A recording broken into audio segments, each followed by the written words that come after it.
साहेब काय म्हणतायत, मुंबईचा काय विषय आहे? हो, हा देशाचा विषय आहे. परंतु जेव्हा लोकसभेच्या मार्फतीने आपण मागील वेळी आपल्या शिवसेनेच्या सगळ्या उमेदवारांसहित भाजपचे सुद्धा उमेदवार निवडून दिले होते, त्यांची सत्ता मजबूत करून दिले होते. पण त्यांनी गेल्यानंतर काय केलं? पहिल्यांदा मुख्यमंत्रीसाठी आपल्याला विरोध करायला सुरुवात केली. उद्धव साहेबांना मुख्यमंत्रीचा शब्द देऊन तो न पाळण्याचा त्यांनी प्रयत्न केला. उद्धव साहेबांना जेव्हा मुख्यमंत्री पद देत नव्हते तेव्हा शरदचंद्र पवार एक मराठी माणूस त्यांच्या मागे उभे राहिला आणि त्यांनी उद्धव साहेबांना, बाळासाहेबांचं जे स्वप्न होतं उद्धव साहेबांना मुख्यमंत्री करायचं ते पूर्ण केलं. मला सांगायचं आहे मित्रांनो, आता ते पूर्ण केल्यानंतर यांची पहाटेची घेतलेली शपथ ती 4 दिवस सुद्धा टिकली नाही. ह्याचा राग मनात ठेवून एक फडणवीस, तुम्हाला माहिती आहे तिसरीच्या पुस्तकात तिसरा धडा होता लाकूड तोड्या, तो आता तिसरा धडा सुद्धा बदलायचा आहे तिसरीच्या पुस्तकातला आणि पक्ष फोड्या म्हणून आता हे ठेवतील आणि तेव्हा फडणवीसवर त्यांच्या त्या पुस्तकामध्ये एक धडा दिला जाईल.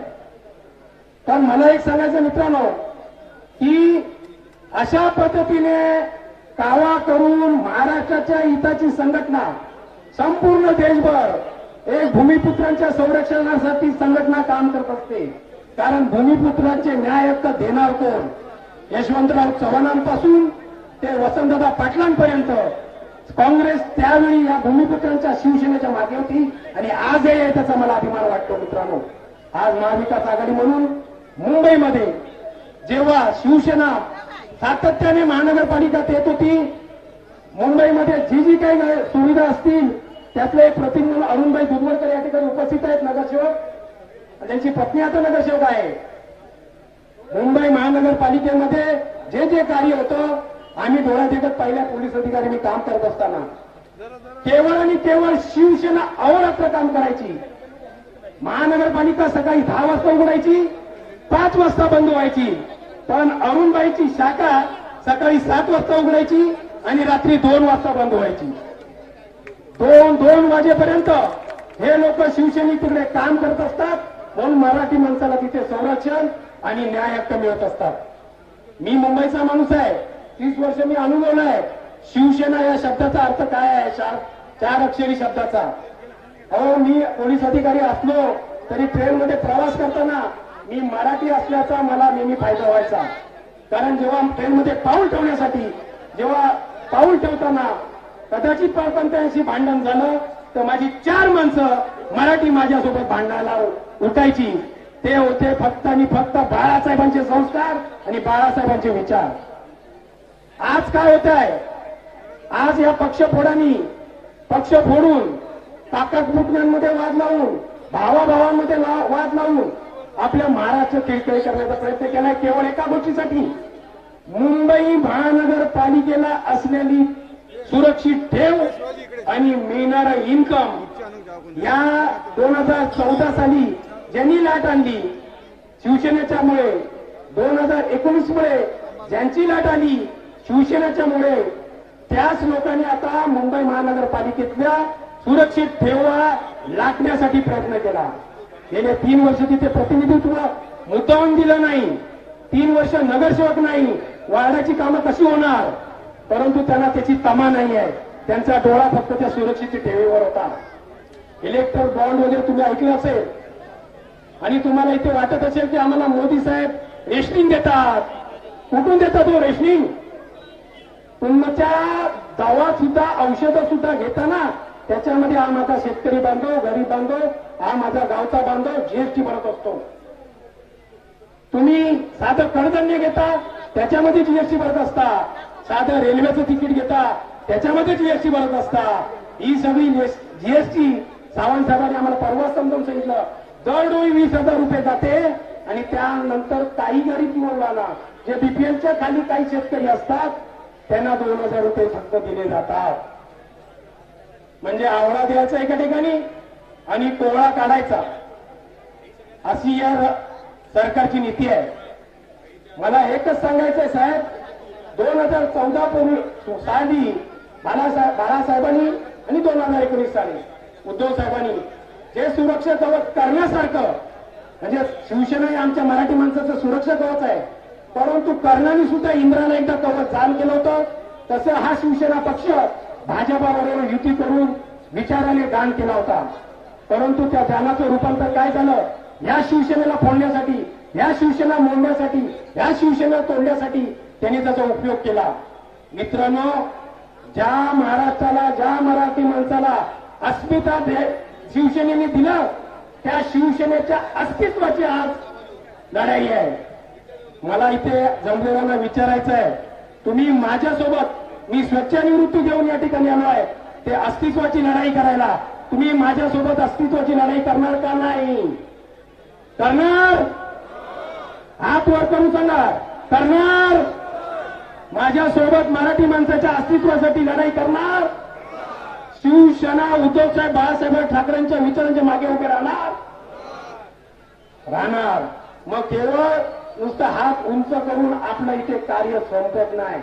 आता जो हात उंच केला तो 7 मे पर्यंत मशाल्या चिन्हावर विनायक राऊत साहेबांना केवळ, हे सगळे इकडे बसलेले सांगतात की मी हॅट्रिक करणार, हॅट्रिक करणार, हॅट्रिक करणार.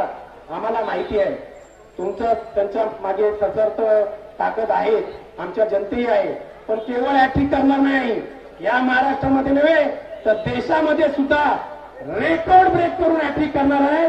कारण आपल्या समोरचा उमेदवार हा नारायण राणे, केंद्रीय नारायण राणे हे आहेत, आणि त्यांनी आमच्या बाळासाहेबांचा फोटो जेव्हा त्यांनी शिवसेना सोडली तेव्हा त्यांच्या कार्यालयातनं उतरवलेला आहे. आज कुठली तरी स्वतःला सेना समजणारे लोक त्यांच्या मागे मिरवणार आहेत. त्यांना मला एकच प्रश्न विचारायचा आहे, सामंत शेठ, केसरकर शेठ, तुम्ही त्यांच्या मागणं फिरण्यापूर्वी आमच्या बाळासाहेबांचा फोटो जो तुम्ही वाटसा करता, तो फोटो त्यांच्या कार्यालयात लागणार आहे का विचारा आणि त्यांच्या मागे फिरा, मग तुम्हाला समजेल. आणि नंतर आम्हाला सुद्धा कळेल की नकली कोण आणि असली कोण. मित्रांनो, जाता जाता एकच सांगतोय, निशाणी बदललेली आहे. धनुष्यबाण होता, पण धनुष्यबाण फक्त एकाचाच वध करायचा. मशाल दिली आहे, जाळून टाकायचं आहे विरोधांना, जाळून टाकायचं आहे. मशाल लक्षात ठेवा, आपल्याला एकही विरोधक त्या ठिकाणी लोकशाही मार्गात कुठेही निवडणुकीच्या दरम्यान आपल्याला डिपॉझिट सहित त्यांना शिल्लक ठेवायचं नाही. आपल्या विचाराने, आपल्या धगधगत्या विचाराने त्यांचं डिपॉझिट उकून करायचं आहे, एवढं मी सांगतो. आणि मला प्रास्ताविकता भाषण करण्याचं स्वप्नीची संधी दिली, त्या ठिकाणी मी आपले आभार मानतो. धन्यवाद. जय हिंद, जय महाराष्ट्र. धन्यवाद सर. त्याच्यानंतर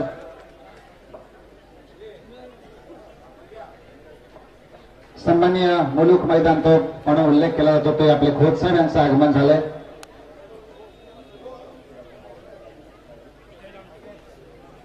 रत्नागिरी सिंधुदुर्गचे नेते राजू महाडिक साहेबांचं इथे आगमन झालंय. शिवसेनेच्या वतीने तुम्हा सगळ्यांचं हार्दिक हार्दिक स्वागत.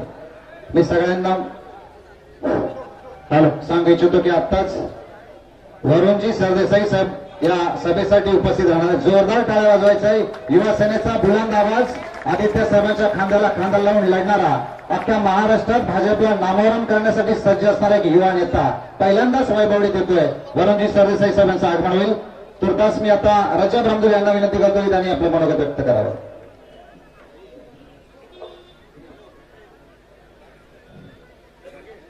सर्वांना जय महाराष्ट्र. शिवसेना, आवाज आला पाहिजे. शिवसेना महाविकास आघाडीचा Chhatrapati Shivaji Maharaj, doctor Babasaheb Ambedkar, doctor Phule Shahu Ambedkar, doctor Kalam यांना मानवंदना. आज या ठिकाणी सिंधुदुर्ग रत्नागिरी लोकसभेचे लोकप्रिय उमेदवार सन्माननीय नेते विनायकजी राऊत साहेब यांच्या प्रचारार्थ वैभववाडी येथे आयोजित भव्य अशा प्रचार सभेला उपस्थित आमचे मार्गदर्शक शिवसेना उपनेते अरुणभाई दुधवडकरजी, सन्माननीय उपनेते गौरीशंकर खोडजी, जिल्हा प्रमुख सन्माननीय संदेशभाई पारकरजी, सन्माननीय जिल्हा बँकेचे माजी अध्यक्ष सतीशजी सावंत साहेब आणि उपस्थित मंचावरती सर्वच पक्षाचे पदाधिकारी, महाविकास आघाडीचे पदाधिकारी आणि माझ्या समोर जमलेले विराट सभेमध्ये सर्व शिवसैनिक आणि महाराष्ट्रातील महाविकास आघाडी घटक पक्षाचे सर्व पदाधिकारी, कार्यकर्ते, आज या ठिकाणी तुमचा हा सहभाग, तुमची उपस्थिती पाहिल्यानंतर, सर्व शिवसैनिकांची उपस्थिती पाहिल्यानंतर हा विजयाचा मेळावा आहे असं या ठिकाणी आम्हाला वाटतं. विनायकजी राऊत साहेब तिसऱ्यांदा या ठिकाणी खासदारकीसाठी कोकणातून रिंगणात आहेत. खऱ्या अर्थानं एक सुसंस्कृत, संयमी, सर्व गुण संपन्न, साधी राहणी, उच्च विचारसरणी असे उमेदवार आज आम्हाला या ठिकाणी लाभलेले आहेत. कोकणचं वैभव, जशी कोकणाचे संस्कार आहेत, त्याच पद्धतीनं उद्धवजी ठाकरे साहेब यांनी आम्हाला कोकणवासियांना विनायकजी राऊत साहेब यांच्या माध्यमातून एक आम्हाला सुसंस्कृत उमेदवार दिला आणि हा या ठिकाणी आपल्याला जपायचा आहे. मित्रांनो, 2 वेळेला खासदार राहिलेले विनायकजी राऊत साहेब तिसऱ्या वेळेला महाराष्ट्रामध्ये आणि देशामध्ये इंडिया आघाडीचं सरकार हे येणार आहे आणि या इंडिया आघाडीच्या सरकारमध्ये विनायकजी राऊत साहेब यांचा प्रचंड विक्रमी मताने आपल्याला विजय करायचा आहे. यासाठी आपण सर्वांनी निर्धार करूया.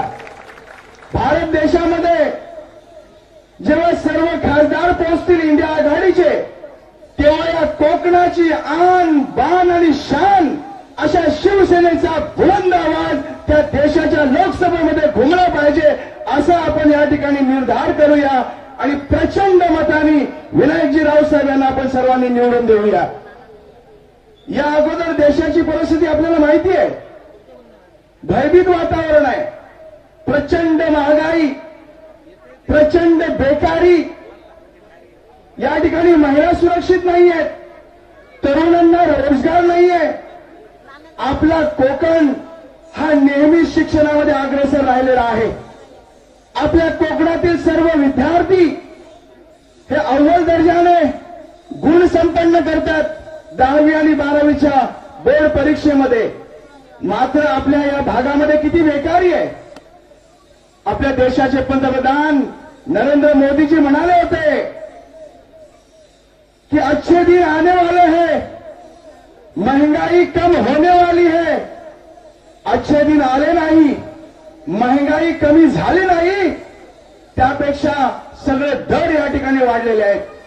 एक छोटं कुटुंब 5,000 रुपयामध्ये आपल्या घराचा उदरनिर्वाह चालवतं, त्यांना आज 10,000 रुपये मोजावे लागतात, एवढी महागाई वाढलेली आहे. या ठिकाणी आपल्या देशामध्ये नरेंद्र मोदीजी म्हणाले होते कि 2 कोटी रोजगार मैं देशवासियों आपको देने वाला हूं, मैं काला धन लाने वाला हूं, मेरे देश के तमाम नागरिक को मैं 15 लाख देने वाला हूं. कोणी हात वरून उभं करून या ठिकाणी सांगा, कोणाला 15 लाख रुपये मिळालेत का? 15 लाख कोणाला मिळालेत का? रोजगार या भागामध्ये, कोकणामध्ये आलाय का? या ठिकाणी एकही रोजगार या भागामध्ये नाहीये. मग आमच्या मुलांनी काय करायचं? परदेशात जायचं, बाहेर जाऊन नोकरी करायची. आपली विद्वत्ता, गुणवत्ता या कोकणातील मुलांनी बाहेर खर्च करायची आहे. मग कोकणामध्ये आमचा हक्काचा रोजगार का नाही? कोकणामध्ये कारखाने का नाही? आणि यासाठी आपल्याला सर्वांना जागरूक व्हायचं आहे. कोणत्याही आई वडिलांना वाटत नाही की माझा मुलगा इथे शिकावा आणि परदेशात नोकरी करावी, आई वडिलांपासून लांब जावं. माझे अल्पसंख्याक बांधव इथे रोजगार नसल्यामुळे आज बाहेरच्या देशामध्ये जाऊन नोकरी करतात. त्यांचे आई वडील मुलं 3-3 वर्ष इथे ठेवतात आणि स्वतः नोकरीला जातात. मात्र त्यांचा रोजगार केव्हा मिळेल? इथे नोकरी, कारखानदारी, कारखाने, फॅक्टरी, आयटी पार्क्स आले पाहिजेत, तरच हा रोजगार होणार आहे. आणि यासाठी आपल्याला आपल्या हक्काचा रोजगार इथे मिळवावा लागेल. आणि त्यासाठी आपण सर्वांनी महाविकास आघाडीची साथ द्या. उद्धवजी ठाकरे साहेबांची साथ द्या, शरदचंद्र पवार साहेब यांना साथ द्या, श्रीमती सोनिया गांधीजी यांना साथ द्या. या ठिकाणी देशामध्ये इंडिया आघाडीचं सरकार आल्यानंतर आपले खासदार विनायकजी राऊत साहेब हे देशामध्ये केंद्रीय मंत्री बनतील आणि आपल्या कोकणाचा रोजगार या कोकणामध्ये खेचून आणल्याशिवाय राहणार नाही. आणि यासाठी आता आपल्याला पेटी उठायचंय. आपण आपली मशाल हातामध्ये घ्यायची आहे. क्रांतीची ज्योत, मशाल म्हणजे क्रांतीची ज्योत, मशाल म्हणजे अन्याय विरुद्ध आवाज, मशाल म्हणजे महागाई दूर करणं. आणि यासाठी आपल्याला मशाल पेटवायची आहे, क्रांतीची ज्योत घरोघरी न्यायची आहे. आज आमचा अल्पसंख्याक बांधव इथे भयभीत झालेला आहे. मुसलमान समाजाला, मुस्लिम समाजाला या ठिकाणी इथे टार्गेट केलं जात आहे. काय दोष आहे मुस्लिम समाजाचा? काय दोष आहे? हा भारत स्वातंत्र्य झाला त्यावेळी मुस्लिम बांधवांनी सुद्धा आपल्या बलिदान दिलेलं आहे, प्राणाची आहुती दिलेली आहे. या भारताचं संविधान सर्व धर्म समभाव, सर्व धर्मदत्तींना घेऊन चालणारं संविधान आहे. आणि यामध्ये एनआरसी सारखा कायदा आणून मुस्लिम समाजावरतीच फक्त अन्याय केला जातोय. या अगोदर नेहरूजींपासून अटलजींपर्यंत, मनमोहन सिंग पर्यंत जे सरकार आली कोणत्याही वर्गाला या ठिकाणी टार्गेट केलं जात नव्हतं. मी एकच सांगेन, मुस्लिम बांधवांनो, आपण काळजी करायची आवश्यकता नाही. आपल्या पाठीशी उद्धवजी ठाकरे उभे आहेत, आपल्या पाठीशी शरदचंद्रजी पवार उभे आहेत, आपल्या पाठीशी राहुलजी गांधी उभे आहेत. काही झालं तरी चालेल, संविधानामध्ये बदल होणार नाही आणि आपल्याला आपले सर्व न्याय हक्क या ठिकाणी मिळवून दिले जातील. त्यासाठी शिवसेना खंबीर आपल्या पाठीशी उभे आहेत. सर्व अल्पसंख्याक समाजांनी वचन द्या, आपण शिवसेनेच्या पाठीशी उभे राहणार की नाही? सर्व अल्पसंख्याक बांधवांनी सांगा, शिवसेनेच्या पाठीशी आम्ही उभे राहणार की नाही?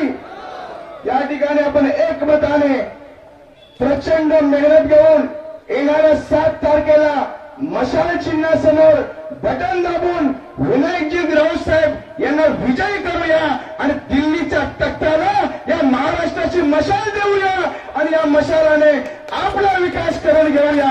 हेच या ठिकाणी मी सर्वांना विनंती करतो आणि पुन्हा एकदा सर्वांना खूप शुभेच्छा देतो. विजयासाठी आपण सर्वांनी मेहनत करूया आणि मशाल, मशाल आणि मशाल, मशालीलाच विजय करूया एवढं या ठिकाणी आवाहन करतो आणि थांबतो. जय हिंद, जय महाराष्ट्र, जय शिवसेना. धन्यवाद. आता ज्यांचं आगमन झालं ते रमाकांत रहाटे साहेब. जोरदार टाळ्या वाजवायच्या. मुंबई सारख्या शहरात सतत 3 वेळा नगरसेवक म्हणून मुंबई महानगरपालिकेत सांगोल्याचे सुपुत्र, मुंबई महानगरपालिकेत सतत 3 वेळा ते जाऊन या सर्वसामान्य जनतेचे प्रश्न मांडतात. याच्यानंतर मी विनंती करतो सुशांतजी नाईक यांनी आपलं मनोगत व्यक्त करावं.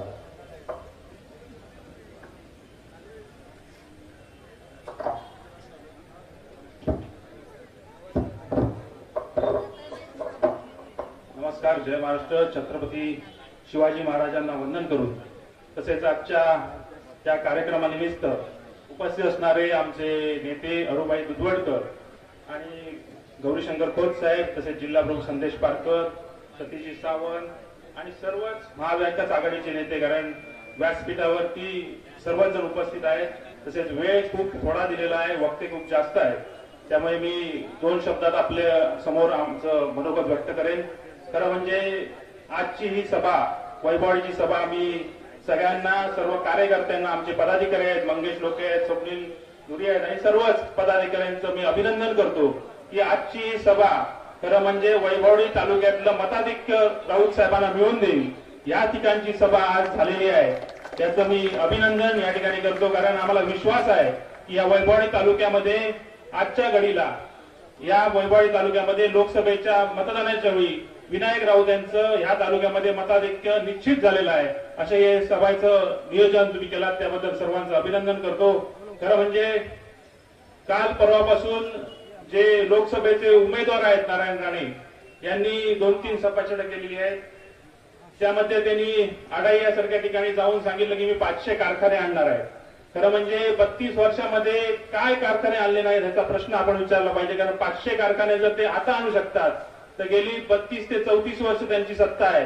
32 ते 34 वर्षात त्यांना या जनतेने आमदार केलं, मुख्यमंत्री केलं, मंत्री केलं, त्याच्यानंतर त्यांच्या मुलांना आमदार केलं, त्याच्या दुसऱ्या मुलाला खासदार केलं, तरी पण ते आज सांगतायत की मी अजून 500 कारखाने आणणार.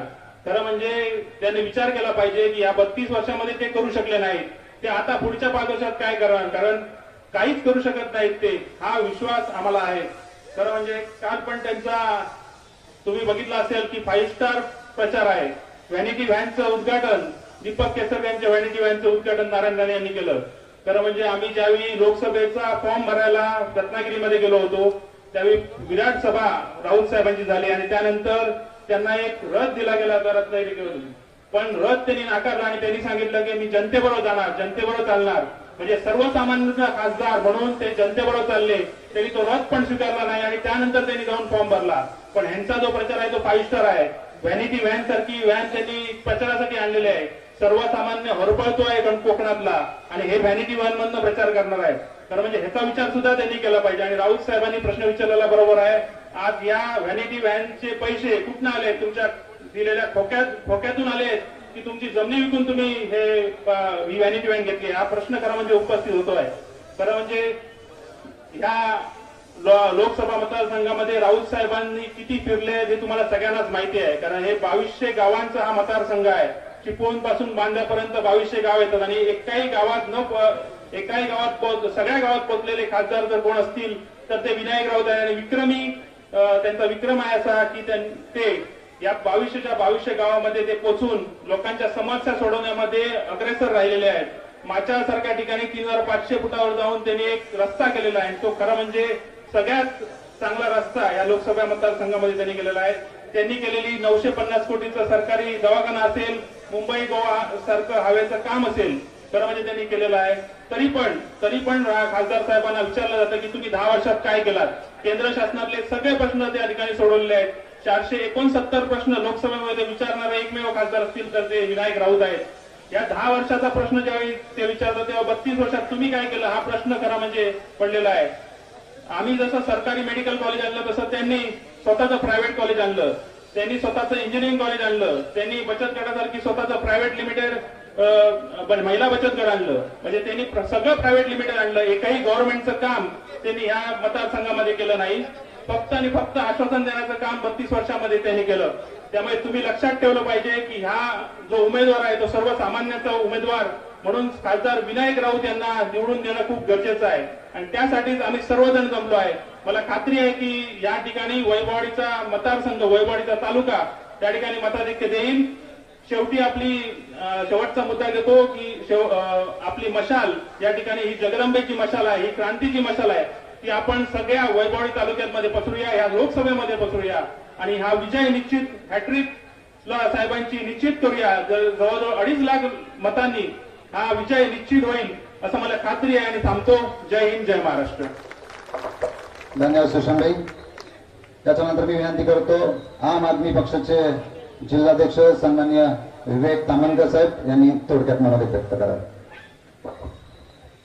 महाराष्ट्राचं आराध्य दैवत छत्रपती शिवाजी महाराज, ज्या माणसाने आपल्या उभ्या आयुष्यात माणसाला माणूस म्हणून जगण्याचा हक्क नव्हता अशी राज्यघटना जाळली आणि लोकशाहीवादी राज्यघटना या देशाला दिली ते डॉक्टर बाबासाहेब आंबेडकर. आज या सभेच्या निमित्ताने मंचावर उपस्थित शिवसेनेचे नेते सन्माननीय अरुणभाई दुधवडकर, गौरीशंकर खोत साहेब, रत्नागिरीहून मुद्दाम या ठिकाणी दाखल झालेले राजूजी महाडिक, शिवसेनेचे जिल्हा प्रमुख सन्माननीय संदेश पारकर, शिवसेनेचे विधानसभा प्रमुख सन्माननीय सतीशजी सावंत साहेब, सुशांत नाईक साहेब आणि व्यासपीठावर उपस्थित सर्व प्रमुख मान्यवर शिवसेनेचे पदाधिकारी, इंडिया आघाडीचे सर्व पदाधिकारी, उपस्थित आपण सर्व आणि वैभववाडीतून खास या ठिकाणी उपस्थित असलेले माझे पत्रकार मित्र, गेली 27 वर्ष या जिल्ह्यातून आणि कोकणातून पत्रकारिता करत असताना या भागाचा जर आढावा घेतला तर 30 वर्षाच्या कालखंडामध्ये नेमकं काय घडलं हे बघावं लागेल. 90च्या दशकात नारायण राणे या जिल्ह्यामध्ये आले आणि या जिल्ह्याची खऱ्या अर्थाने संस्कृती पूर्णपणे लयाला गेली. राणे संस्कृती असेल किंवा खून मारामाऱ्यांची संस्कृती असेल ती राणेंनी या जिल्ह्यामध्ये आणली. अनेक लोकांचे खून, स्वतः तुषार नाईक या ठिकाणी उपस्थित आहेत. तुषार नाईकांच्या वडिलांचा पहिला मर्डर या जिल्ह्यामध्ये झाला, त्याच्याशी नाव जोडलं गेलं नारायण राणे. त्यानंतर अनेक हत्या घडल्या या जिल्ह्यामध्ये. मात्र ही प्रवृत्ती ठेचण्याचं काम खऱ्या अर्थाने जर केलं असेल ते विनायक राऊत साहेब आणि वैभव नाईक साहेबांनी. वैभव नाईकांनी राणेंचा पराभव केला आणि राणेंचं पार्सल खऱ्या अर्थाने मुंबईला पाठवलं. पुन्हा एकदा ही प्रवृत्ती या जिल्ह्यामध्ये पाय रोवू पाहते आहे आणि या प्रवृत्तीला खतपाणी घालायचं का याचा विचार करण्याची ही वेळ आली आहे. निवडणूक विनायक राऊतांची नाहीये, तर निवडणूक या जिल्ह्यातल्या प्रवृत्तीला पुन्हा एकदा खेचून टाकण्यासाठीची आहे. पुन्हा एकदा ती प्रवृत्ती आपल्या जिल्ह्यामध्ये नको, शांतताप्रिय जिल्हा म्हणून आमची जी ओळख होती ती टिकवण्यासाठीची ही अत्यंत महत्वाची निवडणूक आहे. आणि म्हणून या निवडणुकीच्या वेळी विनायक राऊतांना पुन्हा एकदा लोकसभेत पाठवण्याची वेळ आपल्याला आलेली आहे. या लोकसभा मतदारसंघाला अत्यंत महत्वाची परंपरा आहे. बॅरिस्टर नाथपै असतील, मधु दंडवते असतील, सुरेश प्रभू असतील, या माणसांनी एक परंपरा या मतदारसंघाची देशाच्या राजकारणामध्ये निर्माण केली. तीच परंपरा पुन्हा एकदा टिकवण्याचं काम विनायक राऊत साहेबांनी केलं. मात्र आज गेली 2.5 वर्ष जे नारायण राणे केंद्रामध्ये मंत्री आहेत त्यांना साधा सिव्हिल स्कोर म्हणजे काय हे समजत नाही. या जिल्ह्याने त्यांना अत्यंत महत्वाची पदं, या जिल्ह्यात आमदार झाल्यानंतर ते या राज्याचे दुग्धविकास मंत्री झाले, राज्याचे महसूल मंत्री झाले, राज्याचे उद्योग मंत्री झाले, अगदी मुख्यमंत्री झाले. मात्र गेल्या 30 वर्षात या जिल्ह्यामध्ये रोजगाराच्या संधी निर्माण होऊ शकल्या नाही. राज्याचे उद्योग मंत्री, स्वतःचे उद्योग या जिल्ह्यामध्ये आहेत, त्यामध्ये काम करणाऱ्या लोकांचे अनेक लोक आहेत. म्हणजे प्रहारमध्ये मी स्वतः काम केलेलं आहे. अनेक लोकांचे गेली कित्येक वर्ष पगार झाले नाहीत. प्रहारच्या एका कार्यकारी संपादकाला राजीनामा देण्याची वेळ आली, पगार झाला नसेल, 12 लाख रुपये थकलेले आहेत. आज तो माणूस वाट बघतोय कधी पैसे देतील. अत्यंत निष्ठावंत व्यक्ती. 12 लाख रुपये ही काही साधी गोष्ट नाही. 30 वर्षाच्या कालखंडामध्ये जर विचार केला तर इथल्या जिल्ह्यातली प्रमुख सत्ता केंद्र नारायण राणे यांच्याकडे होती. मात्र इथल्या शैक्षणिक व्यवस्थेची दुर्दशा झालेली पाहायला मिळते. इथली आरोग्य व्यवस्था बघा आणि रोजगाराच्या बाबतीत तर बोलायला नको. आता सुशांत नाईक साहेबांनी उल्लेख केला की आघाडीमध्ये काही लाख उद्योगांना. मग एवढ्या वर्षात तुम्ही काय केलं? एवढ्या वर्ष तुम्हाला कुणी अडवलं होतं? निवडणूक आल्यानंतर खोटी आश्वासनं द्यायची, इथल्या लोकांच्या भावनेबरोबर खेळायचं आणि प्रत्यक्षात काहीही करायचं नाही. ही वृत्ती आता इथले मतदार खपवून घेणार नाही. आसाममधल्या भाषणात राणे उल्लेख करतात की या जिल्ह्यातल्या मासळीवर आम्ही प्रक्रिया करतो आणि इथली मासळी जपान, चायना, जर्मनी या देशामध्ये एक्सपोर्ट होते. किनारी भागातली अवस्था बघितली तर अत्यंत दयनीय आहे. या जिल्ह्यामध्ये बचत गटांचं जाळं आम्ही उभं केलं. बचत गटांच्या महिलांना आम्ही रोजगार देतो. महिलांचा उत्पादित माल ओसरगाव मधल्या महिला भवनमध्ये एकत्रित केला जातो आणि त्याचं पॅकेजिंग, ब्रँडिंग करून या जिल्ह्यात, या देशातल्या मॉलमध्ये पाठवलं जातं, असं आसाम मधल्या भाषणात नारायण राणे सांगतात. इथल्या महिला भगिनी आज मोठ्या संख्येने या ठिकाणी उपस्थित आहेत. प्रत्येक बचत गटाशी त्यांचा काही ना काही संबंध आहे. तुमचा उत्पादित झालेला माल कुठे जातो हे एकदा तपासून पहा. खरंच तो महिला भवन मध्ये जातो का? आज महिला भवन बंद पडण्याच्या अवस्थेमध्ये आहे. त्याची काय स्थिती आहे? सतीश सावंत साहेब अत्यंत चांगल्या पद्धतीने आपल्यासमोर मांडू शकतात. आणि मग या जिल्ह्यामध्ये दर्जेदार सुविधा निर्माण केल्या म्हणून सांगणाऱ्या राणेंच्या स्वतःच्या संस्था पैसे कमवण्यासाठी या जिल्ह्यामध्ये कार्यरत आहेत. स्वतःचं मेडिकल कॉलेज, स्वतःचं हॉस्पिटल, स्वतःचं इंजिनिअरिंग कॉलेज, या सगळ्या गोष्टी स्वतःच्या निर्माण करायच्या. स्वतःचे पेट्रोल पंप, स्वतःची हॉटेल उभी करायची, स्वतःच्या उद्योगासाठी काम करायचं. मात्र सर्वसामान्य जनतेसाठी काहीही करायचं नाही. ही गेल्या 30 वर्षातली परंपरा आहे. या जिल्ह्यातले 35,000 बेरोजगार तरुण तुटपुंज्या नोकरीसाठी गोव्यामध्ये जातात. आज तुम्हाला माहित नसेल, येण्या जाण्याचा खर्च भागावा यासाठी या तरुणांना काय करावं लागतं, ते काय करतात. येताना गोव्यातील कमी खर्चातली दारू घेऊन येतात, इथल्या लोकांमध्ये विकतात आणि त्याच्यातून आपला खर्च भागवतात. कधीतरी पोलीस पकडतात. आपल्या निष्पाप पोरांवर पोटा पाण्यासाठी ते जे काही हा गैरमार्ग पत्करतात, त्याच्यातून अनेक मुलांवर आज केसेस सावंतवाडी, वेंगुर्ला आणि दोडामार्ग या भागामध्ये झालेल्या पाहायला मिळतात. ही दुर्दैवी अवस्था या जिल्ह्यावर कोणी आणली हा प्रश्न ज्यावेळी आपल्याला पडतो त्यावेळी 30 वर्ष या जिल्ह्यामध्ये कुणाची सत्ता होती त्यांनी आणली असं उत्तर सापडतं. आज इलेक्ट्रॉनिक बॉन्डचा मुद्दा प्रत्येक प्रचार सभेच्या निमित्ताने समोर येतोय. भाजपा देखील आपल्या धार्मिक भावनांच्या माध्यमातून आपल्या मनाशी खेळण्याचं काम करते. एक महत्वाची गोष्ट मी या ठिकाणी सांगेन आणि थांबेन. मित्र, गायीच्या मुद्द्यावर या देशातल्या अल्पसंख्याक बांधवांना टार्गेट करण्याचा प्रयत्न केला जातो. आज इलेक्ट्रॉल बॉन्डच्या माध्यमातून भाजपने जो चंदा गोळा केला आहे त्या चंद्यामध्ये तब्बल 250 कोटी रुपयाची देणगी ही भाजपला गाईचं मांस विकणाऱ्या कंपन्यांनी दिलेली आहे. विचार करा, जर 250 कोटी रुपये गाईचं मांस विकणाऱ्या कंपन्या देत असतील तर या देशामध्ये किती कोटी गायींची कत्तल झालेली आहे याचा विचार एकदा करा. भाजप आणि भाजपचे बगलबच्चे सांगतात की गाईला गोमाता म्हटलं पाहिजे. अरे तुम्ही काय शिकवणार आम्हाला गाईला गोमाता म्हणणं? ज्यावेळी आईचं दूध आटतं त्यावेळी मुलाला जगवण्यासाठी आमच्याकडे गाईचं दूध पाजण्याची परंपरा आहे. आईनंतर गाय हीच आमची माता असते आणि तुम्ही आम्हाला काय शिकवणार? गाईला माता म्हणा म्हणून. मात्र त्याच गायीची कत्तल करून अब्जावधी रुपये कमवणाऱ्या कंपन्यांकडून तुम्ही कोट्यावधी रुपयाचा जो चंदा गोळा करता त्याबाबतचं उत्तर या देशातल्या नागरिकांना आणि हिंदू बांधवांना तुम्ही काय देणार आहात हे मात्र एकदा विचार करून बघा. आपण देखील विचार केला पाहिजे की अशा पद्धतीच्या भ्रामक प्रचाराला भुलून कोणताही निर्णय, चुकीचा निर्णय घेता कामा नये.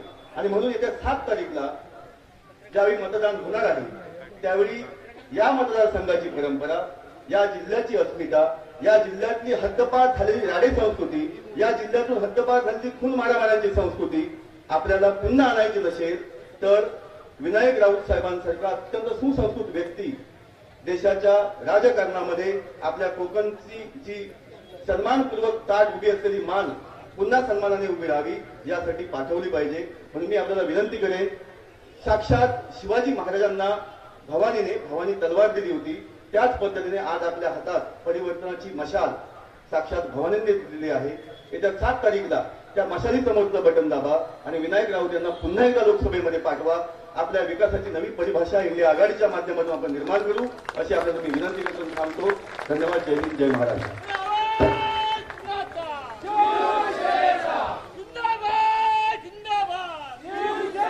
धन्यवाद. नक्कीच शिवसेना जिंदाबाद.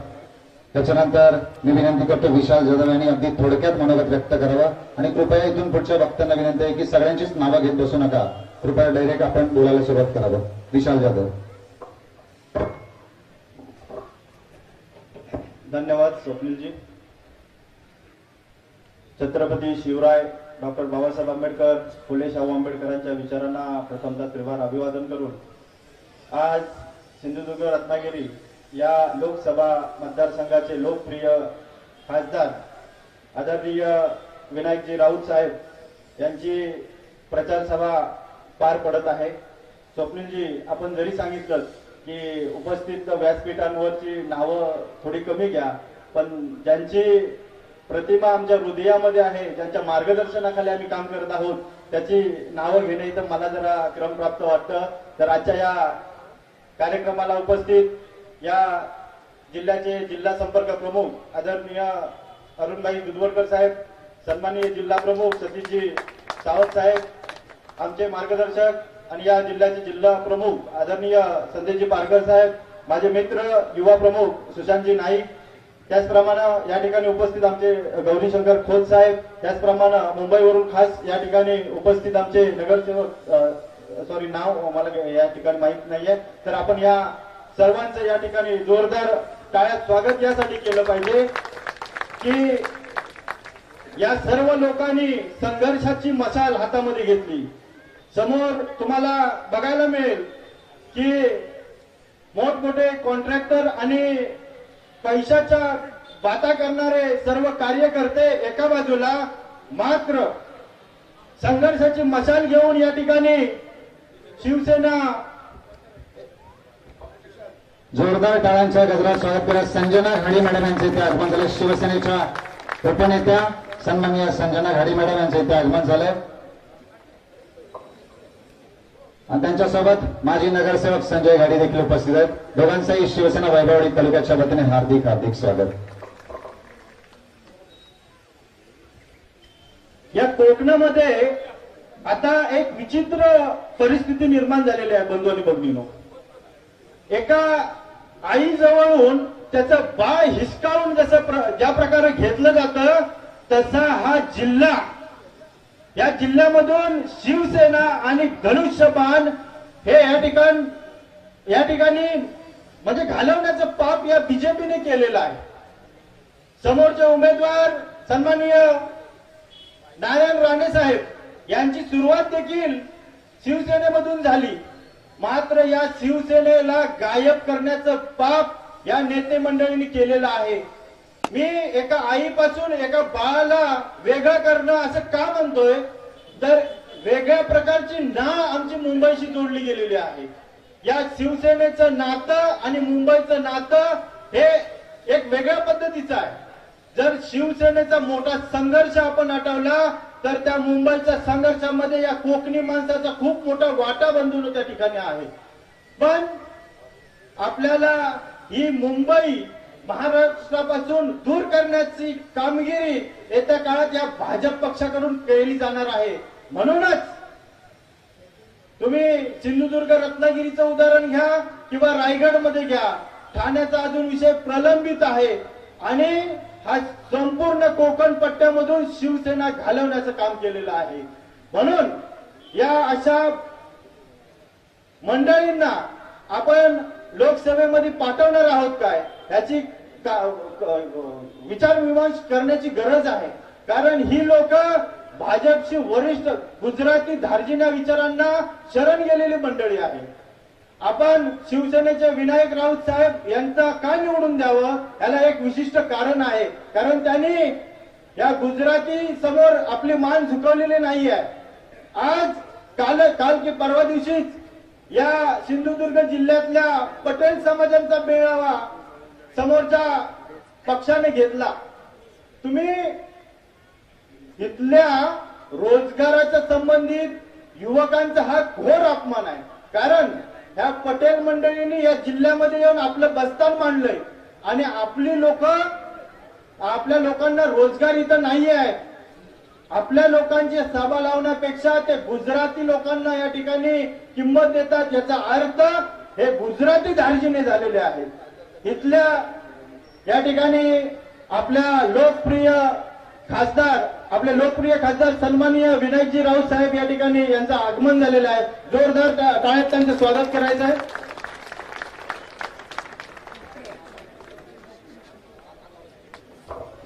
ज्यांची आपण आतुरतेने वाट पाहत होतो त्या कोकणचे भाग्य विधाते, खऱ्या अर्थाने कोकणच्या विकासाचे नायक खासदार सन्माननीय राऊत विनायक यांचं आगमन झालंय. जोरदार टाळ्याने स्वागत करूया. शिवसेना राऊत साहेबांसोबत युवा सेनेचे शिवराय वरणजी साहेब यांचं देखील आगमन झालं.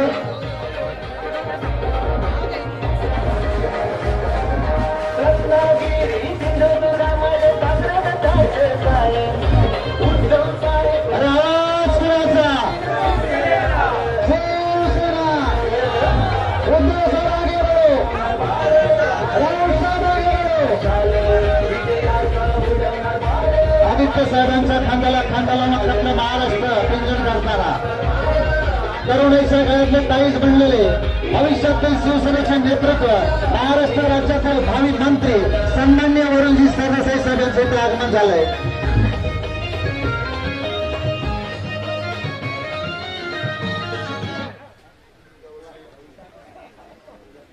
जोरदार टाळ्यांच्या गजरात ज्यांचं आता स्वागत झालं ते सन्माननीय सध्याच्या खासदारांनी पुन्हा तिसऱ्यांदा निवडून येऊन हॅट्रिक साधण्यासाठी सज्ज असणारे आणि त्यांची हॅट्रिक करण्यासाठी तुम्ही सगळे उपस्थित असणारे सगळ्यांच्या वतीने मी राऊत साहेबांचे इथे स्वागत करतो. मी राऊत साहेबांना विनंती करतो की छत्रपती शिवाजी महाराजांच्या प्रतिमेस आपण पुष्पार्पण करून घ्यायचं.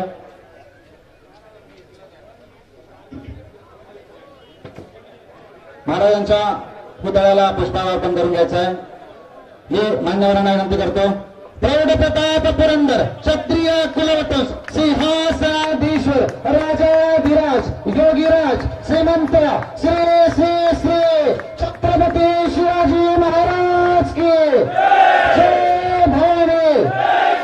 हर हर हर हर.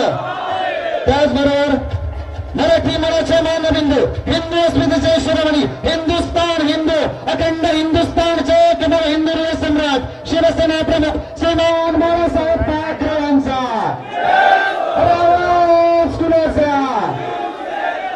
धन्यवाद. उपस्थित सर्व मान्यवरांना आसनस्थ होण्याची कृपा करतो आणि त्याच्यानंतर जे भाषण सुरू होतं विशाली जाधव यांना थोडक्यात मनागत आवडण्याची विनंती करतो. आदरणीय राऊत साहेब, ही आपली प्रचार सभा नसून विजयाची सभा आहे आणि मोठ्या मताधिक्याने या ठिकाणी आम्ही तुम्हाला निवडून देण्यासाठी वचनबद्ध आहोत. तर या ठिकाणी माझा मुद्दा होता की शिवसेना या दोन्ही जिल्ह्यातून घालवण्याचं पाप ज्या नेत्यांनी केलंय त्यांना या जिल्ह्यातूनच हद्दपार करण्याचं काम येत्या काळात आपण करणार आहोत. युवकांच्या रोजगाराचा मुद्दा, युवक आज 100 लोक जेव्हा शिकून ग्रॅज्युएट होऊन बाहेर पडतात त्यावेळेस फक्त 15 लोकांना नोकऱ्या दिल्या जातात, बाकीचं 85 लोकांनी करायचं काय? इतका मोठा हा रोजगाराचा मुद्दा. कोकणच्या मुलांना कुठे रोजगार आहे? MIDC आज अडाणी MIDC मध्ये कोणत्याही प्रकारचं या ठिकाणी रोजगाराच्या संधी उपलब्ध नाहीयेत. तर येत्या काळात निश्चित स्वरूपानं आपण मोठ्या मताधिक्यानं राऊत साहेबांना निवडून द्याल आणि राऊत साहेब निश्चितच या कोकणचा विकासाचा चेहरा मोहरा बनतील असं मी या ठिकाणी त्यांना शुभेच्छा देतो. आणि राऊत साहेब, आपण 2.5 ते 3 लाखाच्या मताधिक्याने निवडून याल असं या ठिकाणी माझी आशा व्यक्त करतो. धन्यवाद. धन्यवाद. त्याच्यानंतर वैभवडी शिवसेनेच्या वतीने सन्मान्य विनायक राऊत साहेबांना पुष्पहार अर्पण करून इथे साहेबांचं इथे स्वागत करायचं आहे. हा नुसता हार नाही, हा विजयाचा हार आहे साहेब. वैभवडी तालुक्याच्या वतीने तालुका प्रमुख मंगेश लोके, नंदूसाहेब शिंदे, दिगंबर पाटील साहेब, त्याचबरोबर सर्व पदाधिकाऱ्यांना विनंती करतो आपण व्यासपीठावर यायचंय. या ठिकाणी वरुणजी सरदेसाई असेल, त्याचबरोबर अरुणभाई दुधवडकर असतील, या सगळ्यांचं एकत्रित इथे स्वागत होत आहे. हा पुष्पहार जोरदार टाळ्या वाजवून या ठिकाणी आपण राऊत साहेबांचं स्वागत करायचं. वैभवडी तालुक्याच्या वतीने आपण नुसतं स्वागत नाही तर राऊत साहेब विजय झाल्यानंतर हा विजय हार असं समजून या ठिकाणी आपण त्यांना हा हार घालत आहोत. धन्यवाद. सर्वच मान्यवरांना आसनस्थ होण्याची विनंती करतो. याच्यानंतर मुंबईचे 3 वेळचे नगरसेवक सन्मान्य रमाकांत रहाटे साहेब यांना थोडक्यात मनोगत व्यक्त करण्याची विनंती करतो. सर्वांना जय महाराष्ट्र. आज या ठिकाणी आपल्या सर्वांचे लोकप्रिय नेते, शिवसेना नेते या ठिकाणचे गेले 2 वेळा सातत्याने असणारे खासदार, उद्या या निवडणुकीमध्ये येणारे पुन्हा खासदार, त्याचप्रमाणे केंद्रामध्ये सुद्धा होणारे मंत्री खासदार विनायक राऊत यांच्या प्रचारार्थ या ठिकाणी आज मोठ्या प्रमाणामध्ये महाविकास आघाडीच्या वतीने या ठिकाणी सभा होत आहे. खरं म्हटलं तर या ठिकाणी अनेक वक्ते विषय मांडणार आहे. मी काही विषय मांडणार, फक्त एवढंच सांगेन की आपल्याला कुठच्याही परिस्थितीमध्ये ह्या हिंदुस्थानामधून आपल्याला जो नकली जो आहे, जो स्वतःला समजतो प्रत्येक गोष्टीला गॅरंटी या गॅरंटीला हद्दपार करायचं काम करायचं आहे. त्या निमित्ताने या ठिकाणी सर्व वक्ते जे आलेले ते वक्ते आपल्या भाषणातून सांगतीलच. या ठिकाणी मगाशी एका व्यक्तीने उल्लेख केला की 500 कारखाने आणणार. त्याची भूमिती तशी आहे, ज्या मतदारसंघ कुठच्याही विधानसभा चालू असेल त्या ठिकाणी 200 पार म्हणजे तिथे 2 सीट येतात. त्या ठिकाणी 100 सीट पार, त्या ठिकाणी फक्त 1 सीट येते. म्हणून अशा पद्धतीमध्ये या ठिकाणी जे 500 कारखाने सांगितले आहेत, 5 तरी कारखाने घेऊन दाखवा, कुठच्याही परिस्थिती होणार नाही. मग याची गॅरंटी असते आणि त्यामुळे कुठच्याही परिस्थितीमध्ये आपल्या या हिंदुस्थानमध्ये परिवर्तन घडवायचं आहे. या ठिकाणी राऊत साहेब आहेत, त्याचप्रमाणे आमचे वरुण देसाई साहेब आहेत, या ठिकाणी सर्व मान्यवर नेते आहेत. आमच्या रंजनताई गाडी या ठिकाणी आहेत, उपनेते आहेत. त्याचप्रमाणे आपले दुधवडकर साहेब उपनेते सर्व या ठिकाणी आहेत. त्यांचे आपले विचार ऐकायचे आहे. त्याला म्हटलं तर या ठिकाणी मोठ्या प्रमाणामध्ये आपण या ठिकाणी उपस्थित आहात. मुंबई ठिकाणी तर आम्ही कुठच्याही परिस्थितीमध्ये एक सुद्धा सीट ह्या चोर लोकांना यायला देणार नाही असं आम्ही त्या ठिकाणी हे उपस्थित घेतलेलं आहे. पण या ठिकाणी मी विनंती करतो माझ्या बांधवांना, आपल्याला फक्त एकच आहे, कुठच्याही परिस्थितीमध्ये भुलतापाना बाहेर पडायचं नाही. कुठच्याही प्रकारचे त्या ठिकाणी जी आपली मशाल आहे, या मशालीचा प्रचार घराघरामध्ये करा. माझ्या भगिनीला मी विनंती करतो, आपण आपल्या शेजारी जेवढे घरं आहेत त्या घरामध्ये सांगा की आपल्याला फक्त मशाल आणि मशालच्या व्यतिरिक्त काही नाही. कारण त्यांना जे काही पार करायचं आहे ना, त्यांना मात्र माननीय उद्धव साहेबांच्या आदेशानुसार हद्दपार करायचा आहे. हा या ठिकाणी मुद्दा ठेवून की माझे 2 शब्द संपवतो. जय हिंद, जय महाराष्ट्र, जय भीम.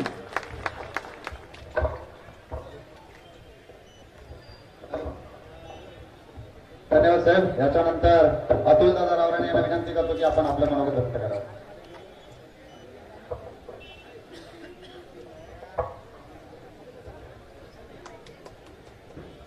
नमस्कार, जय महाराष्ट्र. आज या लोकसभेच्या निवडणुकीसाठी येथे उपस्थित असलेले आपल्या सर्वांचे आदरणीय नेते आदरणीय विनायकजी राऊत साहेब, युवकांचं प्रेरणास्थान आदरणीय वरुणजी सरदेसाई, आमचे मार्गदर्शक आदरणीय अरुणभाई दुधवाडकर साहेब, तसेच खास या सभांसाठी आलेल्या संजनाताई, संजयजी घाडी आणि गौरीशंकर खोत साहेब आणि सर्वच व्यासपीठावरील सन्माननीय. आज आपण सर्वजण एवढ्या मोठ्या संख्येने उपस्थित राहिलात, हीच खरी विनायक राऊत साहेबांच्या कामाची पोचपावती आहे. त्यांच्यावर असलेलं तुमचं प्रेम आणि 2 वेळा तुम्ही ज्या पद्धतीने ज्या विक्रमी मताने तुम्ही त्यांना निवडून दिलं, हीच त्यांच्या कामाची खरी पोचपावती आहे. यावेळेला आपला लढा हा देशातल्या महासत्ता म्हणून जे स्वतःला म्हणवतात त्यांच्या विरोधात आहे. जो उमेदवार आता उभा राहिलाय, ज्याला तिकीट मिळत नव्हतं, केंद्रीय मंत्री असताना पण 3 वेळा, तिसऱ्या फेरीला गयावया केल्यानंतर तिकीट त्याच्या पदरात पडलं, ज्याला किरण सावंत सारख्या नवख्या उमेदवाराने ताटकळत ठेवलं, ते या जिल्ह्यावर ज्यांनी 56 वर्ष कोकणावरती सत्ता उपभोगली. आज ते सांगतायत 56 वर्ष लागलं मला नारायण राणेला उभं राहायला, पण 56 वर्षात तुम्ही कोकणाचा विकास केला का, कोकणाला भकास केलं, याची यादी जर समोर आली तर तुमच्या प्रॉपर्टीची यादी पहिले वाचून दाखवावी लागेल. आज मला अभिमान वाटतो की माझ्या नेत्यांचा, ज्यावेळेला आदरणीय उद्धव साहेब मुख्यमंत्री झाले, आपण सर्वांनी त्यांना मुख्यमंत्रीपदी बसवलं, त्याला ज्यावेळेला उद्धव साहेबांनी कोकणाला काय पाहिजे म्हणून जेव्हा विनायक राऊत साहेबांना, वैभव नाईक साहेबांना, अरुबाईंना ज्या पहिली मीटिंग घेऊन विचारलं, त्याला या माझ्या नेत्यांनी सांगितलं की आमच्या कोकणाला जर साहेब खरोखर काय द्यायचं असेल तर एक शासकीय मेडिकल कॉलेज द्या. आमचा सुशिक्षितांचा जिल्हा आहे, बुद्धिमंतांचा जिल्हा आहे, पण आमची मुलं ही शेतकऱ्याची मुलं आहेत, गरीब घरातली मुलं आहेत, पण ती हुशार आहेत, बुद्धिमान आहेत, त्यांना त्यांच्या कर्तृत्वावर MBBS होऊ द्या. आणि साहेबांनी त्वरित 500 बेडचं मेडिकल कॉलेज आणि हॉस्पिटल मान्यता दिली आणि त्वरित त्याला निधी दिला. कोकणाचं आणि शिवसेनेचं जे एक नातं आहे ते त्यांनी आपल्या कामातून दाखवून दिलं. मित्रांनो, आज जो आपला लढा आहे तो एका राडेबाज सुपारीबाजाच्या विरोधात आहे, ज्यांनी बाळासाहेब हयात असताना, ज्यांनी बाळासाहेबांनी ज्याला घडवलं, मुख्यमंत्री पद दिलं, महसूल मंत्री पद दिलं, विरोधी पक्ष नेता पद दिलं, पण त्यांनी गद्दारी केली आणि आज शिवसेनेच्या मुळावर उठलेत. कोकणातून शिवसेना ही 4 अक्ष हद्दपार करण्यासाठी भारतीय जनता पक्षाचं कमळ घरोघर पोहोचवण्याची सुपारी या नारायण राणे या केंद्रीय मंत्र्यांनी घेतलेली आहे. आज केंद्रीय मंत्री झाल्यानंतर गेल्या 2 वर्षात एकही व्यवसाय आणू शकले नाहीत. कॉयर बोर्डचं ऑफिस आणलं प्रहार भवनमध्ये, स्वतःच्या कुटुंबाला, राणे परिवाराला व्यवसाय चालू करून घेतला. आज सांगतायत की माझ्या घरी जर्मनीचे एक मंडळ आलं, शिष्टमंडळ आलं आणि मी जर्मनीमध्ये नोकऱ्या देणार. अहो, ज्यांना उद्योग मंत्र्यांना सिबिल स्कोअर काय हे समजत नाही, ते जर्मनीच्या शिष्टमंडळाबरोबर काय बोलणार आणि तुम्हाला कुठून नोकऱ्या देणार. आज जवळजवळ 50-55 वर्ष या कोकणाला यांनी लुटलेलं आहे. आता आपल्याला ही संधी आलेली आहे. 2 वेळा आपण सर्वांनी या राण्यांना पाडलेलं आहे, त्यांच्या मुलाला पाडलेलं आहे. मुंबईमध्ये पण नारायण राणेंना पाडलेलं आहे. आता पुन्हा एकदा ते आलेले आहेत. आपण सर्वांनी राऊत साहेबांना त्यांच्या कामाची पोचपावती, त्यांचं असलेलं तुमच्यावरचं प्रेम आणि तुमची असलेली त्यांच्यावर असलेले प्रेम या आशीर्वादाने मशाल या निशाणीवरती शिक्कामोर्तब करा आणि विक्रमी मताने पुन्हा एकदा निवडून देऊन हॅट्रिक करा आणि नारायण राणेंना तिसऱ्यांदा पाडून त्यांच्या परिवाराचं पुस्तक कायमस्वरूपी बंद करा आणि आपल्या कोकणाचा सर्वांगीण विकास आदरणीय उद्धव साहेबांच्याकडनं, आदरणीय विनायक राऊत साहेबांच्याकडनं, आदरणीय शरद पवार साहेबांच्याकडनं, आदरणीय राहुल गांधींकडनं, आदरणीय सोनिया गांधींकडनं, इंडिया आघाडीकडनं आपण करून घेऊया आणि या देशाची लोकशाही, संविधान अबाधित राखूया. एवढं बोलून माझे 2 शब्द संपवतो. जय हिंद, जय महाराष्ट्र. धन्यवाद दादा. त्याच्यानंतर या विधानसभेची जबाबदारी ज्यांच्याकडे ते सन्माननीय सतीश सावंत साहेब यांना विनंती करतो की त्यांनी आपलं मनोगत व्यक्त करावं. या मतदारसंघाचे लोकप्रिय उमेदवार सन्माननीय राऊत साहेब, शिवसेना सचिव सन्माननीय देसाई सर, सन्माननीय अरुण दुधवडकर, सन्माननीय गौरीशंकर खोत, संजना गाडी, सर्व या ठिकाणी इंडिया आघाडीचे पदाधिकारी आणि उपस्थित सर्व बंधू भगिनींनो, 7 मेला होणाऱ्या निवडणुकीसाठी आजची जाहीर प्रचार सभा आयोजित केलेली आहे. या प्रचार सभेच्या किंवा ही निवडणूक चालू झाल्यापासून नारायण राणे यांनी प्रश्न विचारले की विनायक राऊत यांनी 10 वर्षामध्ये काय केलं. मला वाटतं राऊत साहेबांनी 10 वर्षामध्ये काय केलं हे विचारण्यापूर्वी त्यांच्या घरामध्ये जो त्यांचा मुलगा आमदार नितेश राणे आहे त्यांनी 10 वर्षामध्ये काय केलं याचा पहिला त्यांनी अहवाल घ्यावा आणि जनतेच्या समोर त्यांनी निवडणुकीला जावं. तुम्ही ज्या सभागृहामध्ये बसलाय त्याच्या मागे जे वडाचं झाड आहे त्याच्यावरती मला वाटतं नितेश राणेंनी सेल्फी पॉइंट केला होता. आता ते मोरही दिसत नाही, त्याची पिसही दिसत नाही. मला वाटतं इथे जे वैभववाडी महाराणा प्रताप म्हणजे त्यांचे पूर्वज त्यांचं एक स्मारक केलं होतं. मला वाटतं त्यातली अवस्था काय केली आहे म्हणजे स्वतःच्या समाजाला सुद्धा फसवण्याचं काम या नितेश राणेंनी केलेलं आहे. फक्त या ठिकाणी स्टंटबाजी करणं एवढंच काम या ठिकाणी नितेश राणेंचं आहे. 34 वर्ष किंवा 10 वर्षाचा जर विचार केला, वैभववाडी नगरपंचायतीमध्ये आज इथे पिण्याचं पाणी मिळत नाहीये. आजही 3-3 दिवसांनी पाणी येत आहे. हे यांच्या नितेश राणेंचं काम आहे. आता निवडणुकीच्या तोंडावर 4 दिवसांनी इथे त्यांचेच कार्यकर्ते टँकर आणतील आणि आपणच फोटो काढतील आणि सांगतील आम्ही आता तुम्हाला पिण्याचं पाणी दिलं आहे. पण ज्याने या वैभववाडीला पिण्याच्या पाण्यापासून वंचित ठेवलं त्यांना उद्या या निवडणुकीपासून मतापासून वंचित ठेवण्याची जबाबदारी आपली आहे. वैभववाडीमध्ये जी धरणं आहेत त्या धरणांचे आजही जमीनदारांचे पैसे आज मिळालेले नाहीये.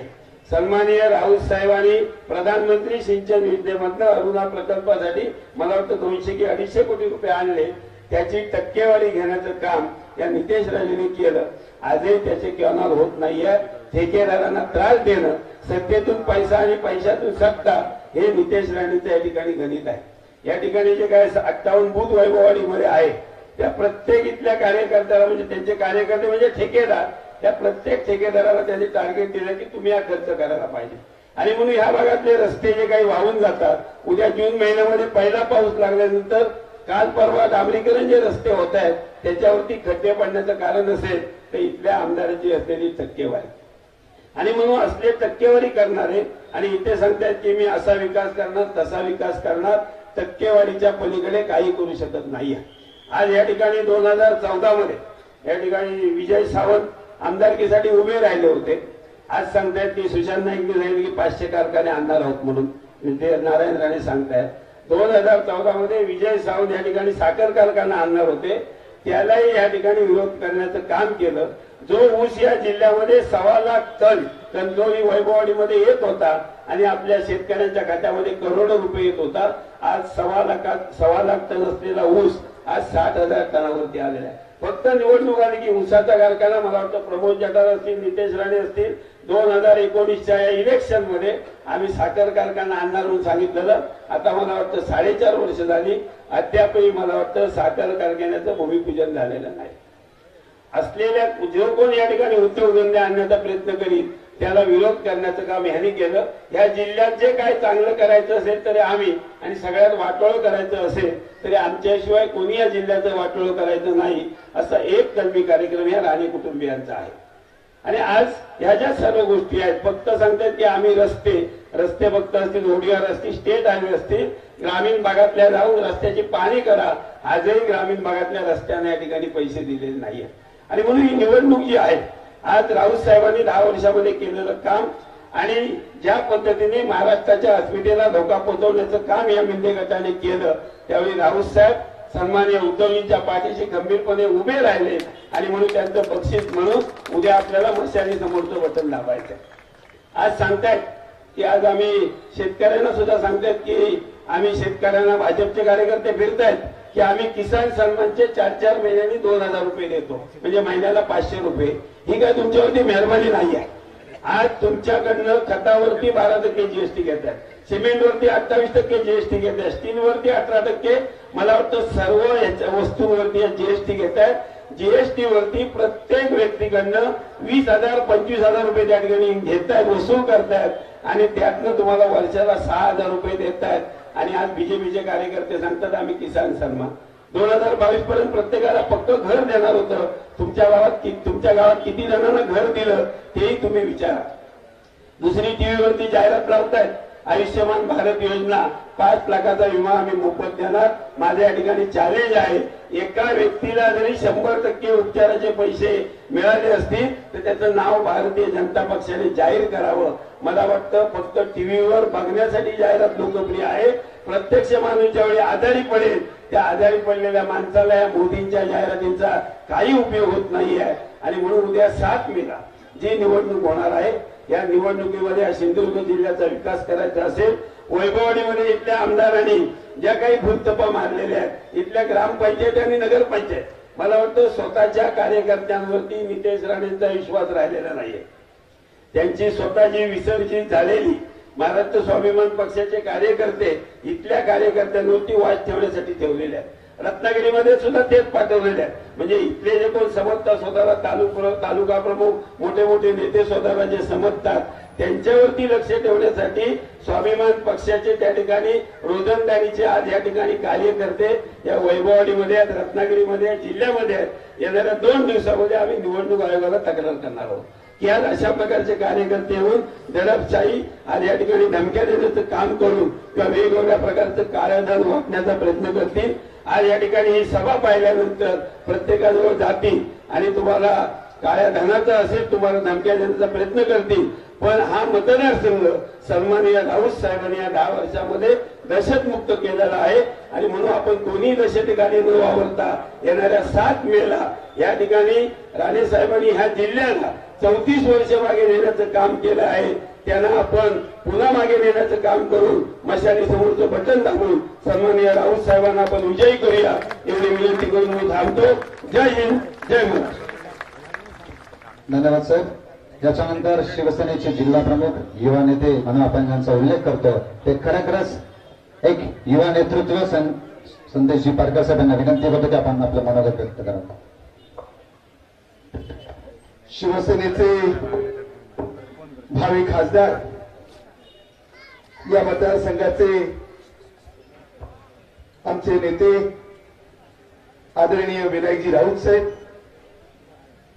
महाराष्ट्राचं युवा सेनेचं नेतृत्व आमचे नेते वरुणजी सरदेसाई, आमचे जिल्ह्याचे संपर्क प्रमुख अरुणभाई दुधवडकर, रत्नागिरीहून आलेले माझे शिवसेनेचे नेते सन्माननीय राजूजी महाडिक, महाराष्ट्र राज्याचे उपनेते आमचे ज्येष्ठ मार्गदर्शक गौरीशंकर खोत, आमच्या शिवसेनेच्या महिला डॅशिंग नेत्या संजनाताई घाडी, आमच्या मीनाताई बोडके, आमचे आपचे अध्यक्ष विवेक तामणकर, युवा सेनेचे सुशांतजी नाईक, आमच्या जिल्हा बँकेचे शिवसेनेचे माजी अध्यक्ष सन्माननीय सतीजी सावंत, संजय घाडी, महाराष्ट्राचं युवा नेतृत्व अतुलजी रावराणे, व्यासपीठावरील सर्व उपस्थित मान्यवर आणि मोठ्या संख्येने उपस्थित असलेले आपण सर्व या वैभववाडी तालुक्यातील शिवसैनिक,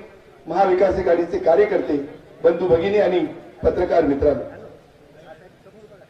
लोकसभेची 2024 ची निवडणूक 7 मेला होऊ घातलेली आहे आणि 7 मेला आपल्याला तिसऱ्यांदा खासदार राऊत यांच्या विजयाची हॅट्रिक जवळजवळ 2.5 लाखाच्या मताधिक्याने या मतदारसंघात आपल्याला करायची आहे.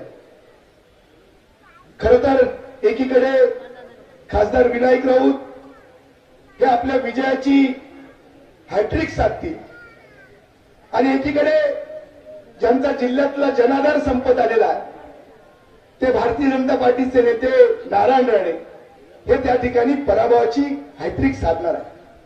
खरं तर त्यांचा जनाधार हा मागच्या 5-10 वर्षापूर्वीच या जिल्ह्यातना संपुष्टात आलेला आहे आणि त्यावेळी ते आमचे सहकारी एक तरुण आमदार वैभव नाईक यांनी जेव्हा पहिला पराभव कुडाळ मालवणच्या मतदारसंघामध्ये राणेंचा केला आणि राणे तेव्हा जवळजवळ 10,000च्या मताधिक्याने त्या कुडाळ मालवणमधनं पराभूत झाले.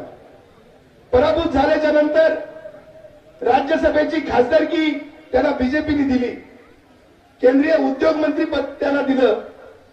पण गेली 35 वर्ष ज्या राणेला या जिल्ह्यातल्या जनतेनं सर्व काही दिलं, ज्यांना आमदार केलं, त्यांना मंत्री केलं, या राज्याचे मुख्यमंत्री केले, राज्यसभेचे खासदार केले आणि केंद्राचे उद्योग मंत्री केले, पण 35 वर्ष या जिल्ह्याचा विकास होऊ शकलेला नाही.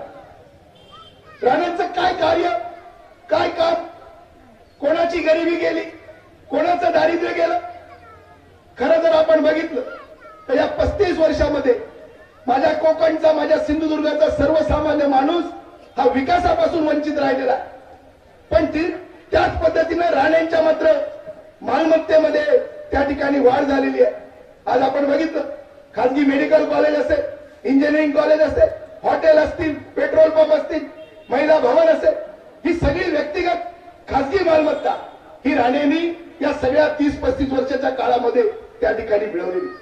खरं तर तुम्हाला पदं दिली ही जनतेच्या सेवेकरता दिली, लोकांच्या विकासाकरता दिली आणि म्हणून आज पुन्हा एकदा आपण आपल्या जिल्ह्यामध्ये आपली मक्तेदारी निर्माण करण्यासाठी पुन्हा या लोकसभेच्या रिंगणामध्ये उतरलेल्या.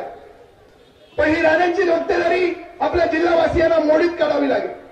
जी काही घराणेशाही या राणेंची या जिल्ह्यामध्ये आज या मतदारसंघाचा आमदार नितेश राणे या कुडाळ मालवणच्या भागामध्ये त्या ठिकाणी राणे परत इच्छुक आहे. परत त्या ठिकाणी सावंतवाडीच्या मतदारसंघामध्ये निलेश राणे त्या ठिकाणी इच्छुक आहे आणि पुन्हा आता खासदारकीला त्या ठिकाणी राणे उभ्या. खरं तर मला जिल्ह्यावासियांना विचारायचं आहे की आपण या जिल्ह्यातले स्वाभिमानी जनता आहोत. ही जी काय मक्तेदारी आहे, ही जी काय घराणेशाही आहे, ही घराणेशाही आता आपण संपवली पाहिजे. कारण गेली अनेक वर्ष त्या एका व्यक्तीच्या मागे त्या जिल्ह्यानं सातत्यानं त्या ठिकाणी मोठं करण्याचं काम केलं, पण या जिल्ह्यामध्ये त्या ठिकाणी विकास होऊ शकला नाही. राणे सांगतात की आपण ज्यावेळी या जिल्ह्यामध्ये आलो त्यावेळी या जिल्ह्यामध्ये गरिबी होती, दारिद्र्य होतं. गरीब सर्वसामान्यांचं दरडोई उत्पन्न हे जवळजवळ 35,000चं होतं. आज मी त्या ठिकाणी ते उत्पन्न 2,40,000 पर्यंत नेऊन ठेवलेलं. काय संबंध राहण्याचा? सर्वसामान्य जनतेला आपल्या योगदानातनं, आपल्या मेहनतीतनं आपला संसार उभा केला, आपलं उत्पन्न वाढवलं, त्या व्यक्तीनं स्वतःच्या कष्टातनं वाढवलेलं आहे. पण याचं क्रेडिट त्या ठिकाणी राणे स्वतः त्या ठिकाणी घेत आहे. आणि म्हणून माझा प्रश्न आहे की आपण तुमच्या या जनतेशी, जनतेच्या दरडोई उत्पन्नाशी त्या ठिकाणी तुमचा संबंध का? जर आपल्याला त्या ठिकाणी या सगळ्या परिस्थितीमध्ये जे काही आज या ठिकाणी वातावरण आहे, खासदार साहेब मी आपल्याला सांगतो, वैभववाडी तालुक्यातल्या कार्यकर्त्यांना मनापासून आपण धन्यवाद दिले पाहिजे. ज्या पद्धतीनं हा हजारोंच्या संख्येने या ठिकाणी जनसमुदाय उपस्थित आहे. महाविकास आघाडीचे शिवसेनेचे कार्यकर्ते आहेत. खरं तर गेले अनेक वर्ष शिवसेनेच्या जडणघडणीकरता स्वर्गीय बाळासाहेब ठाकरेंचा विचार रुजवण्याकरता आपले माजी मुख्यमंत्री आणि या राज्याचे शिवसेना प्रमुख उद्धवजी साहेब ठाकरे यांच्या नेतृत्वाखाली ही शिवसेना आज या ठिकाणी अतिशय ताकदीने उभी आहे. कोण त्या ठिकाणी पक्षामध्ये होतं, कोण आज त्या ठिकाणी पक्षामध्ये आहे याचा फरक माझ्या शिवसैनिकांना पडलेला नाही. शिवसैनिक हा स्वर्गीय बाळासाहेबांच्या विचाराशी प्रामाणिक आहे, उद्धव साहेबांच्या नेतृत्वाशी त्या ठिकाणी प्रामाणिक आहे आणि म्हणून ही शिवसेना या संपूर्ण वैभववाडी तालुक्यामध्ये अशा पद्धतीचं एक भगवं वादळ या ठिकाणी झोंजवत आहे. खरं तर मी आपला जास्त वेळ घेणार नाही, कारण आपला अनेक व्यक्त बोलणार आहे. एक शेवटचा मुद्दा घेतो आणि मी माझ्या भाषण या ठिकाणी थांबवतो. खरं तर जे नितेश राणे या मतदारसंघावर गेली 10 वर्ष आमदार म्हणून या ठिकाणी काम करतायत. खरं तर गेली 10 वर्ष ज्यांनी या सगळ्या मतदारसंघामध्ये काय विकास केला, कशा पद्धतीने टक्केवारी घेतली, कशा पद्धतीने कंत्राटामध्ये कामगिरी पार्टनरशिप आहे हे प्रत्येकाला त्या ठिकाणी माहिती आहे.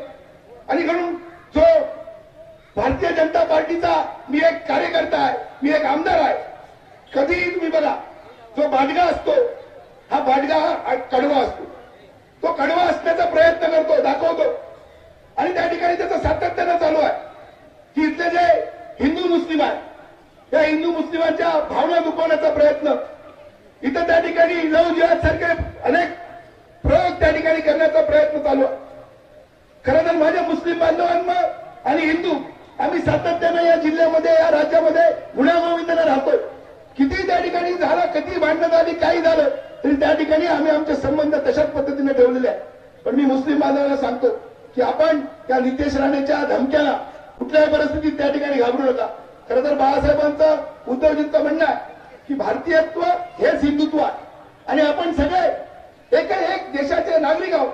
प्रत्येकाला त्या ठिकाणी व्यक्ती स्वातंत्र्य आहे, लोकशाहीच्या माध्यमातून अधिकार दिलेले आहेत आणि म्हणून सातत्यानं ही जी काय म्हणजे विकासाच्या गोंडस नावाखाली जो काय भीक नको पण कुत्रावर म्हणजे हा राहण्यासारखा एक विकासाचं नाव गोंडस नाव सांगतो, पण त्या ठिकाणी विकासाच्या पलीकडे फक्त त्या ठिकाणी दहशत असते, गुंडगिरी असते आणि प्रशासनाचा वापर करून त्या ठिकाणी त्रास देण्याचा प्रयत्न केला जातो. आणि म्हणून मी माझ्या सगळ्या मुस्लिम बांधवांनाही सांगतो की आपण जी काही एकजूट या ठिकाणी ठेवलेली आहे ही एकजूट अशीच त्या ठिकाणी कायम ठेवा. तुम्हाला भेटेल, तुमच्यामध्ये येईल आणि सांगेन मला नाईलाजाने भाजपची भूमिका बजवावी लागते, पण याच्यामध्ये त्याचा वैयक्तिक स्वार्थ आहे. कुठेतरी स्वतःला मंत्रिपद मिळालं पाहिजे, या ठिकाणी फडणवीस मंत्रिपद देणार नाही आणि म्हणून कुठेतरी अमित शहा मोदी याला कुठेतरी मी कसा हिंदुत्ववादी आहे हे सांगण्याचा प्रयत्न त्याचा आहे. कुठेतरी मंत्रिपदासाठी मतांसाठी लाचारी करणारा नितेश राणे आहे आणि म्हणून याची जागा येणाऱ्या काळामध्ये शिवसेनेचा भगवा या मतदारसंघामध्ये सुद्धा आपण शिवसैनिकांनी फडकवला पाहिजे. पण आज खासदार विनायक राऊत याला खरं तर मी तुमच्या सगळ्यांचं मनापासून कौतुक करतो.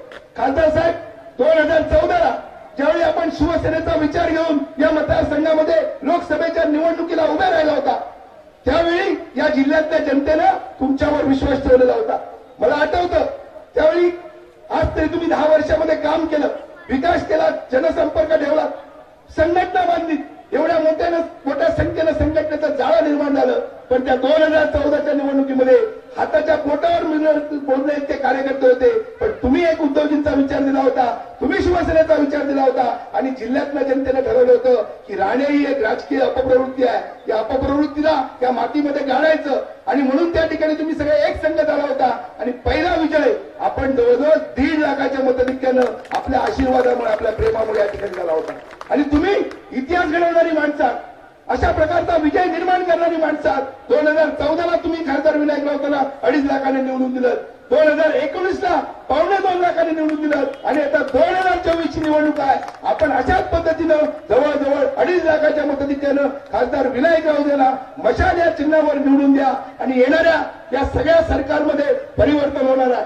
इंडियाचं सरकार या देशामध्ये येणार आहे आणि त्यावेळी आपला एक स्वतःचा हक्काचा खासदार, आपला एक हक्काचा माणूस या देशाच्या केंद्रीय मंत्रिमंडळामध्ये केंद्रीय मंत्री म्हणून असेल आणि खऱ्या अर्थानं त्या दिवसापासून त्या जिल्ह्याच्या विकासाला सुरुवात होईल. आणि म्हणून मी खासदार साहेबांना मनापासून या ठिकाणी शुभेच्छा देतो. आपण अशाच पद्धतीनं जनतेच्या सेवेमध्ये सातत्यानं राहा. तुमचं कार्य, तुमचा विकास हा जनतेला माहित आहे आणि म्हणून पुन्हा एकदा खासदार विनायकराव हे मोठ्या मताधिक्यानं या मतदारसंघात निवडून जातील हा विश्वास या ठिकाणी व्यक्त करतो आणि सगळ्या शिंदे शिवसैनिकांना मनापासून धन्यवाद देतो आणि थांबतो. जय हिंद, जय महाराष्ट्र. धन्यवाद भाई. याच्यानंतर ज्यांनी आदित्य साहेबांच्या खांद्याला मात्र महाराष्ट्र पिंजन काढला, मरगळ आलेली शिवसेना संपवण्यासाठी शिवसेना धडपडणाऱ्या लोकांना उत्तर देत पुन्हा शिवसेना ज्वलंत केली असे युवा सेनेचे शिवसेनेचे सचिव वरुणजी सरदेसाई साहेब यांना जायचंय, म्हणून साहेबांना लवकर बोलायचं मी विनंती करतो. वरुणजी सरदेसाई. जय महाराष्ट्र. आजच्या आपल्या या सभेला उपस्थित असलेले आपल्या सगळ्यांचे लोकप्रिय खासदार आणि 4 जूनला जे हॅट्रिक पूर्ण करणार आहेत असे आपल्या सगळ्यांचे लाडके विनायक राऊत साहेब. अत्यंत भरगच्च असं व्यासपीठ आहे, त्यामुळे सगळ्यांची नावं घेत नाही. व्यासपीठावर उपस्थित असलेले शिवसेना, काँग्रेस, राष्ट्रवादी काँग्रेस, आप, इंडिया आघाडीतील सगळे महत्वाचे नेते व समोर बसलेले सगळे शिवसेना प्रेमी व कोकणवासी. राऊत साहेब, आम्ही तुमचा फॉर्म भरायला जेव्हा आलो होतो तेव्हा लोकांचा उत्साह पाहता ही पूर्ण खात्री होती की किमान 2.5 लाखाच्या फरकाने आपण ही सीट जिंकणार म्हणजे जिंकणार.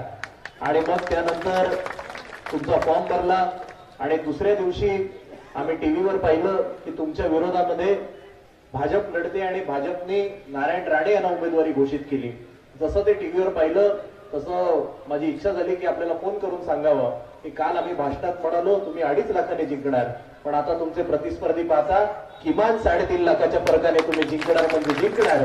कारण कोकणातला माणूस आता ईर्षेने पेटलेला आहे, शिवसैनिक आता ईर्षेने पेटलेला आहे. माझ्या आधीच्या वक्त्यांनी त्यांच्याबद्दल एवढं काय काय सांगितलेलं आहे की मला वाटतं जवळपास सगळे मुद्दे हे पूर्ण झालेले आहेत. या विधानसभेमध्ये या 2 तालुक्यामध्ये काम करत असताना कुठल्या अडीअडचणींना सामोरं जावं लागतं हे मला वाटतं सावंत साहेब असतील, पारकर साहेब असतील यांनी सांगितलेलं आहे. आणि खरंच निर्णय आता आपल्या या कोकणवासीय जनतेला घ्यायचा आहे. कारण ज्यावेळी ते शिवसेनेत होते तेव्हा हिंदुहृदय सम्राट, शिवसेना प्रमुख सन्माननीय श्री बाळासाहेब ठाकरे यांनी त्यांना मुख्यमंत्री करून महाराष्ट्राचा नेता केलं होतं. शिवसेनेतनं त्यांची हकालपट्टी झाल्यानंतर जेव्हा ते काँग्रेसमध्ये गेले तेव्हा काँग्रेसनी त्यांना कोकणाचा नेता केला. 2014 साली जेव्हा विनायक राऊत साहेबांनी त्यांचा पहिल्यांदा लोकसभेला पराभव केला तेव्हा ते एका जिल्ह्याचे नेते झाले. 2014 सालच्या विधानसभेमध्ये जेव्हा वैभव नाईकांनी त्यांना विधानसभेमध्ये पाडलं तेव्हा त्यांचं कुटुंबीय एका तालुक्यापुरतं सीमित झालं. आणि आता यावेळी 2024च्या निवडणुकीमध्ये एकदा का या वैभववाडी आणि या कणकवली विधानसभेनी शिवसेना उद्धव बाळासाहेब ठाकरे पक्षाला आणि विनायक राऊत साहेबांना कमीत कमी 25,000चं लीड दिल्यानंतर या तालुक्यामधनं सुद्धा हद्दपार करण्याची एक अत्यंत चांगली संधी ही तुमच्याकडे आलेली आहे. आणि त्यामुळे या संधीचं सोनं तुम्ही कराल अशी मी अपेक्षा व्यक्त करतो. कारण कोकणामध्ये विकास कशा पद्धतीने सुरू आहे हे मला वाटतं माझ्यापेक्षा अत्यंत चांगलं आहे, तुम्हाला माहिती आहे. आज व्यासपीठावर उपस्थित असलेले सगळ्या मंडळींनी सांगितलेलं आहे की गेल्या 10 वर्षामध्ये विनायक राऊत साहेबांनी किती चांगलं काम केलं त्यांच्या भाषणामध्ये सुद्धा ते तुम्हाला सांगतील. आणि मी आपल्याला एवढंच सांगू इच्छितो की कोकणाचा जर आपल्याला विकास करायचा असेल, कोकणाचा जर आपल्याला शाश्वत विकास करायचा असेल तर हे जे काही राजकीय दहशत माजवण्याचा प्रयत्न जो काही सुरू आहे तो आपल्याला संपूर्णपणे संपवावा लागेल. आणि तो जर संपवायचा असेल तर राजकारणामधून यांना हद्दपार करावं लागेल.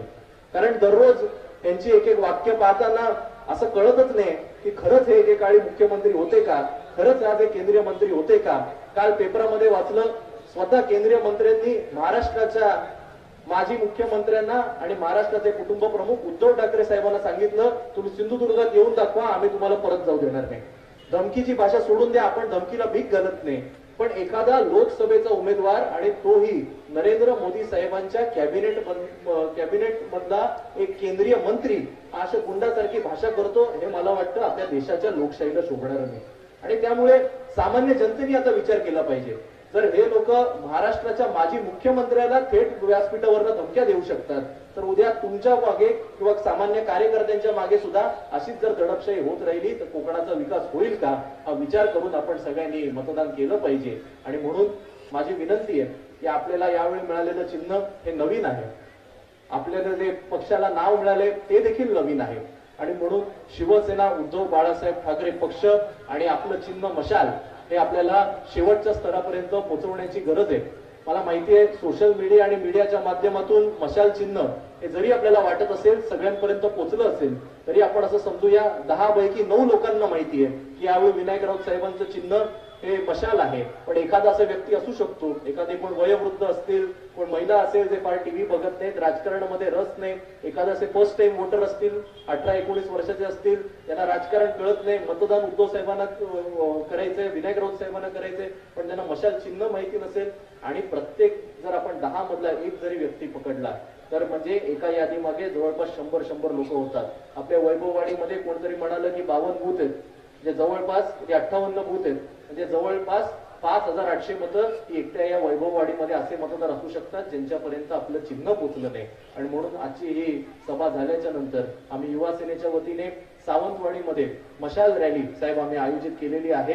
माझी उपस्थित असलेले ते सगळे प्रमुख मंडळी आहेत. माझी आपल्याला कळकळीची विनंती आहे की जरी नागरिक सजग असले, जरी सगळ्यांना आपल्याला वाटत असेल, सगळ्यांना माहिती असेल, तरी देखील 7 तारखेपर्यंत जास्तीत जास्त आपल्या चिन्हाचा प्रचार आणि प्रसार हा कसा होईल याकरता आपण प्रयत्न करत राहू. बाकी जनतेने ठरवलेलं आहे की विनायक राऊत साहेबांची हॅट्रिक करायचीच, आता फक्त लीड किती याकरता सगळी स्पर्धा सुरू आहे आणि सगळ्या तालुक्यांनी आपापसामध्ये स्पर्धा लावली पाहिजे की जास्तीत जास्त लीड हा संपूर्ण रत्नागिरी सिंधुदुर्ग मध्ये कुठला तालुका देतो. आणि मला खात्री आहे की संपूर्ण आपल्या आजचा हा लोकांचा उत्साह पाहता, एवढ्या उन्हामध्ये सुद्धा एवढ्या मोठ्या संख्येने सगळे विनायक राऊत साहेबांवर प्रेम करणारी जनता पाहता की लांजा असेल, रत्नागिरी असेल, चिपळूण असेल, सावंतवाडी असेल, तुमचं कणकवली असेल, या सगळ्यांपेक्षा सुद्धा विनायक राऊत साहेब सगळ्यात जास्त लीड यावेळी तुम्हाला वैभववाडी तालुका देईल अशी मी अपेक्षा व्यक्त करतो.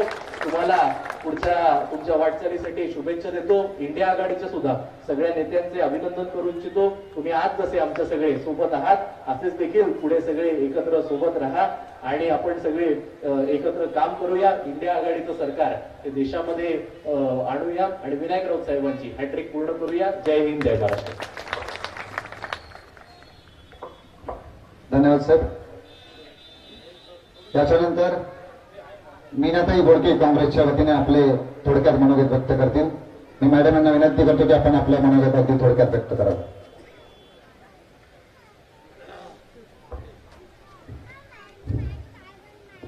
व्यासपीठावरील विद्यमान राजापूर लोकसभा मतदारसंघाचे तडफदार खासदार आणि भविष्यातील खासदार तेच असणार आहेत.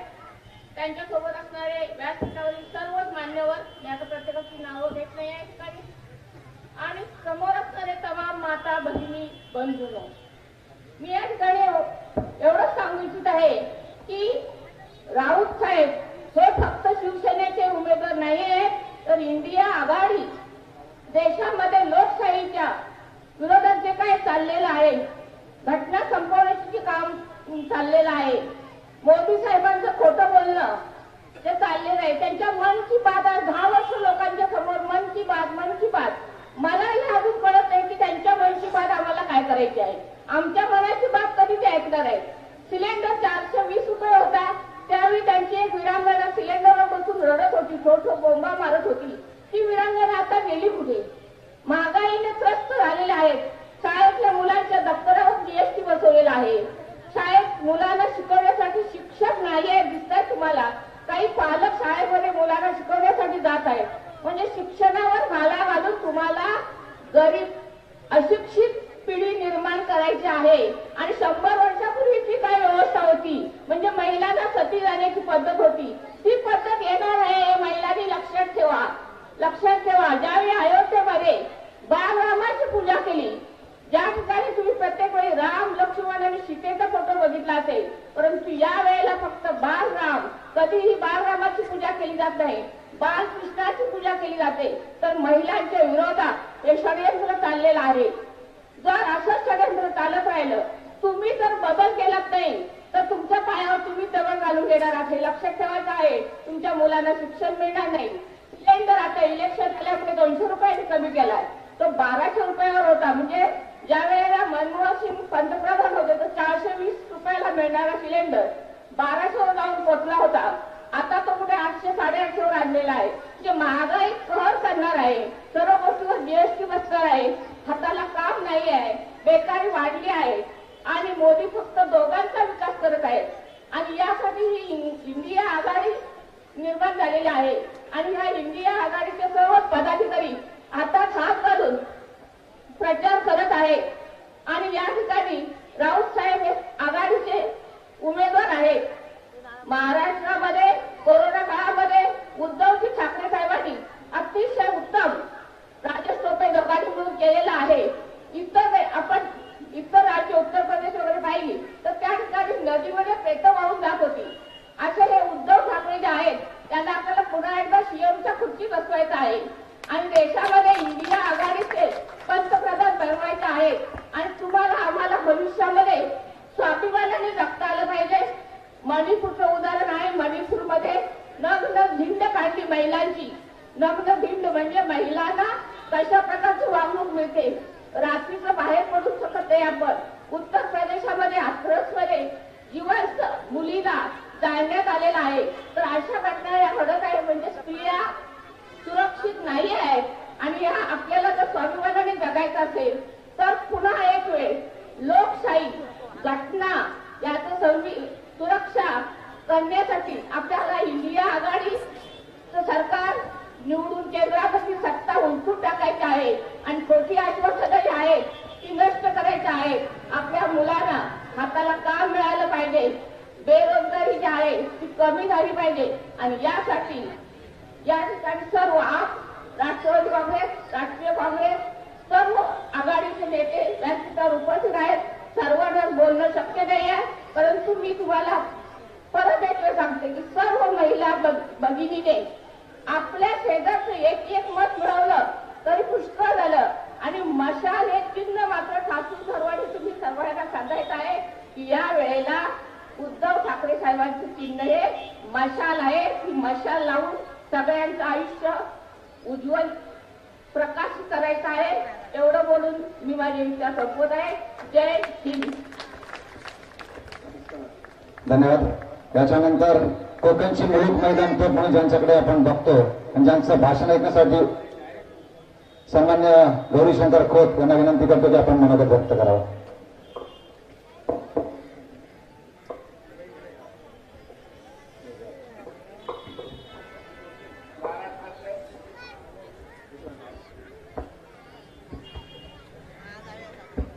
महाराष्ट्राचे आराध्य दैवत छत्रपती शिवाजी महाराज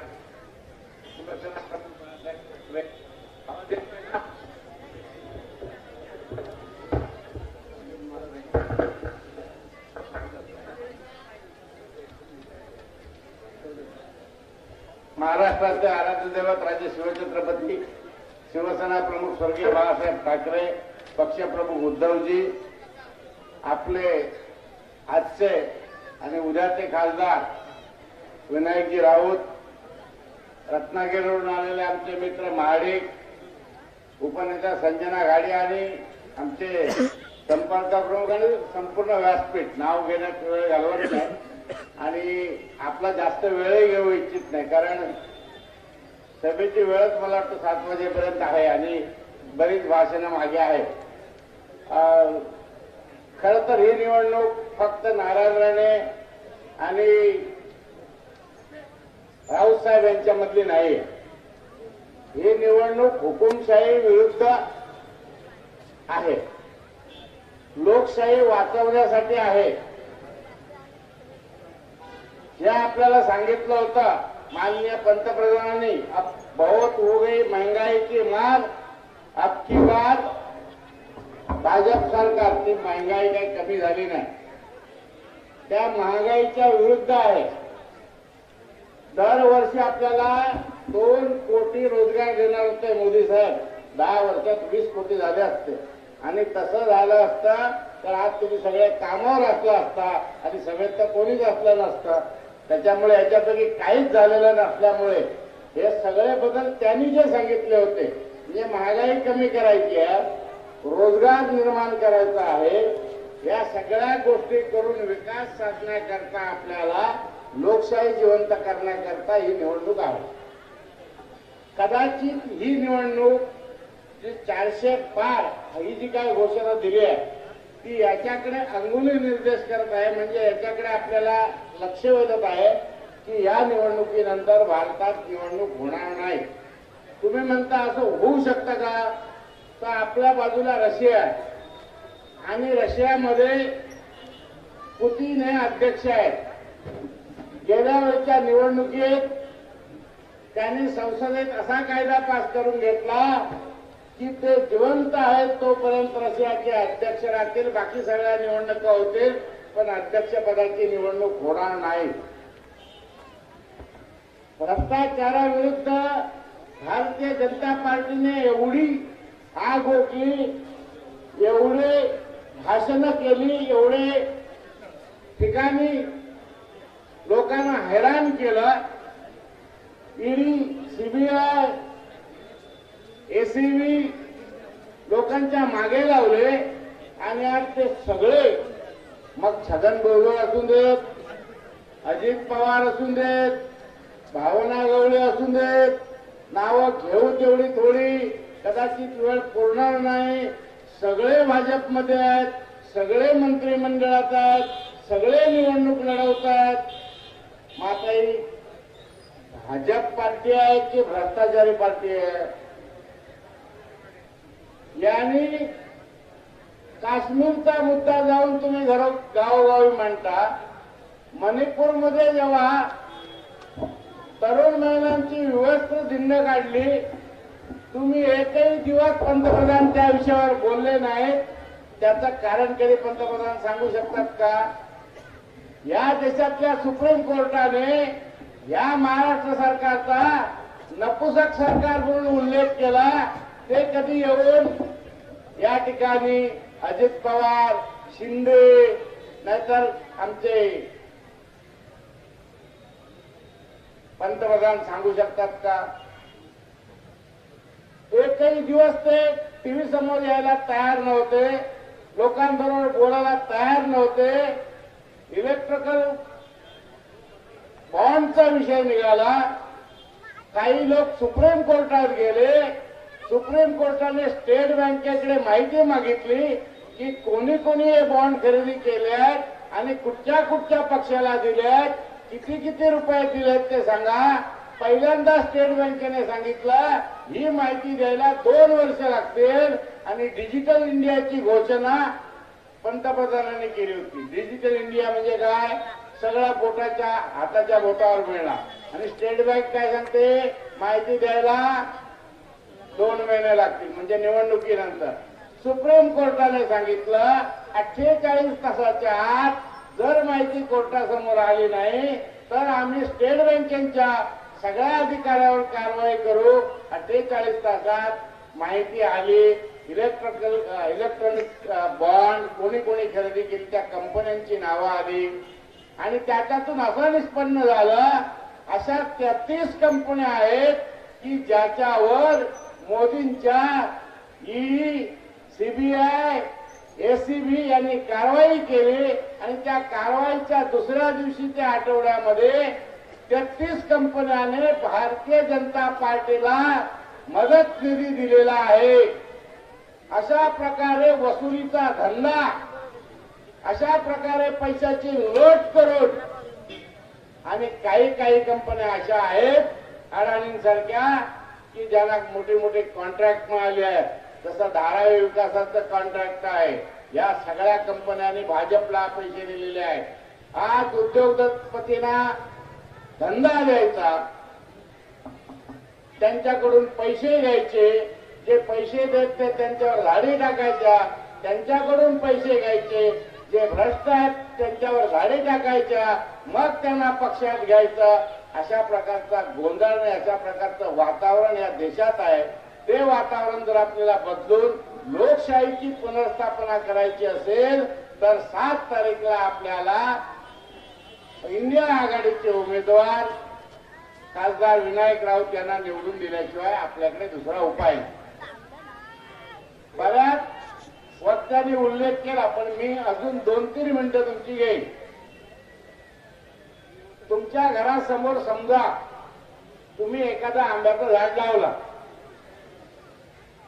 त्याला पाणी घातलं, त्याला खत घातलं, कल्टार घातलं, आंबे लागत नाही. 5 वर्ष वाट बघितली. 10 वर्ष वाट बघितली, काय कराल? 15 वर्ष वाट बघितली, काय कराल? 20 वर्ष नाही झालं, मग काय कराल? किती वाट बघणार? 100 वर्ष वाट बघणार काय? नाही ना, तोडणार ना. मग नारायण राणेला 32 वर्ष तर दिली ना संधी. 90 सालात आमदार होते, शिवसेनेत सत्तेत होते, काँग्रेसमध्ये सत्तेत होते, बीजेपीत सत्तेत होते, केंद्रात होते, राज्यात होते, विरोधी पक्ष नेते होते. साहेब, आम्ही तुम्हाला 32 वर्ष 34 वर्ष संधी दिली. तुमच्या पाया पडतो, तुमचा विकास नको, तुम्ही घरी बसा, जरा दुसऱ्यांना आता काम करून द्या. पत्रकाराने तुम्हाला प्रश्न विचारला तर तुम्ही काय, म्हणजे ऐकण्याची सुद्धा त्यांची सध्या स्थिती अशी आहे. आणि बोलण्याचं तर तुम्ही लोकसभेत बघितलेलंच आहे. प्रश्न तामिळनाडूचं, उत्तर केरळाचं. टीका कोणावर? उद्धव ठाकरेंवर. कशाची? घराणेशाहीची. काय तर म्हणे बाळासाहेबांनी उद्धव ठाकरेला आणि आदित्य ठाकरेला पक्षात आणण्याने पदं दिली. निलेश राणे, नारायण राणेंचे कोण आहे? तो कोण आहे? कोण आहे माहित नाही? काय खात्री आहे? माहित आहे ना? नितेश राणे कोण आहेत? बरोबर ना? नारायण राणे यांचे बाप. म्हणजे एका घरातले 3 राजकारणात चालतात. नशीब महाभारताचा काळ नाही. जर हे धृतराष्ट्र असताना 100 पोरगे असते तर आमच्या संपर्क प्रमुखांना ग्रामपंचायतीला पण उभं राहता आलं नसतं. अरे किती आहे सत्तेची? किती सत्ता पाहिजे तुम्हाला? तुम्हाला आमदार केला, खासदार केला, मंत्री केला, मुख्यमंत्री केला, विरोधी पक्ष नेता केला, मुलाला आमदार केला, मुलाला खासदार केला. अमेरिकेचा अध्यक्ष करणं आमच्या हातात नाही हो साहेब. जरा मेहरबानीने रजा घ्या. आता मगाशी आमचे सतीश सावंत बोलत होते, या कुर्ली धरणात केशवराव राणेंच्या काळात सुरू झालाय. यांना 32 वर्ष सत्ता मिळाली, आजही ते पुरं नाही झालाय. ताळंब्याचं तेच आहे, नरडव्याचं तेच आहे, चिपी विमानतळाचं तेच रडगारण आहे, मुंबई गोवा रोडचं तेच रडगारण आहे. माझं काय किती वर्ष सत्ता द्यायची आणि कशासाठी द्यायची? मगाच्या भाषणात खासदार साहेब म्हणाले 19 कोटीचं सोनं आहे. अरे 19 कोटीचं सोनं म्हणजे काय करता काय जातं? 19 कोटीचे दागिने 3 माणसांच्या घरात लागतात. बरे पैसे आले कुठून? मोदी सांगायचे की जिसका राजा व्यापारी उसकी प्रजा भिकारी, सांगायचे ना. मला सांगा, कणकवलीतलं नीलम कंट्री कोणाचा आहे? तो टाटाचा शोरूम कोणाचा आहे? तो बजाजचा शोरूम कोणाचा आहे? मेडिकल कॉलेज कोणाचं आहे? याच्यातून पैसे कोण कमावतं? कोणाला मिळतात? मला मिळतात की नारायण राणेला? सांगा ना, कोणाला मिळतात? मग नारायण राणे व्यापारी आहेत की नाही? मग मोदींच्या म्हणण्याप्रमाणे जिसका राजा व्यापारी उसकी प्रजा भिकारी. आपल्याला भिकारी राहायचं आहे का? मग आपल्याला राजा बदलण्याशिवाय पर्याय नाही. लवकरात लवकर हा राजा बदलून टाकूया, जास्त वेळ घेत नाही. 7 तारीख जवळ आलेली आहे. तुम्हाला एकच आठवण राहिली पाहिजे, 7 तारीख आणि मशाल.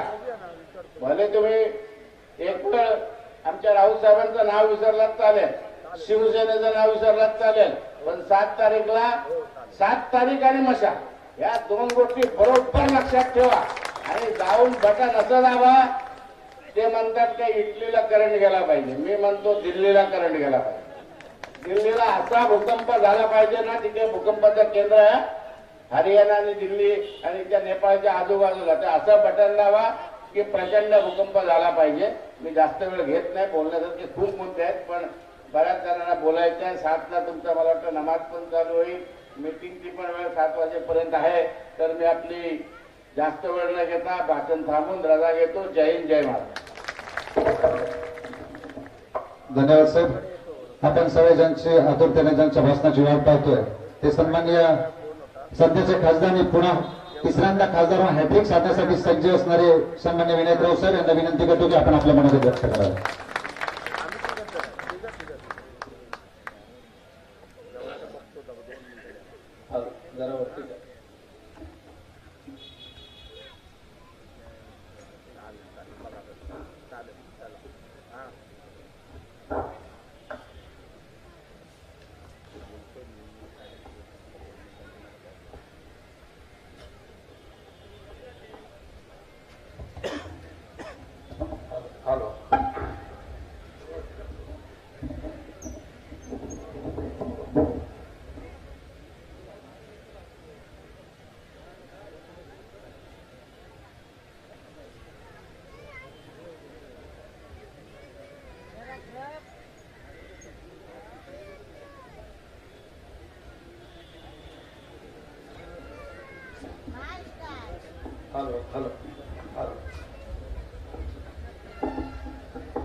सर्वांना नमस्कार आणि जय महाराष्ट्र.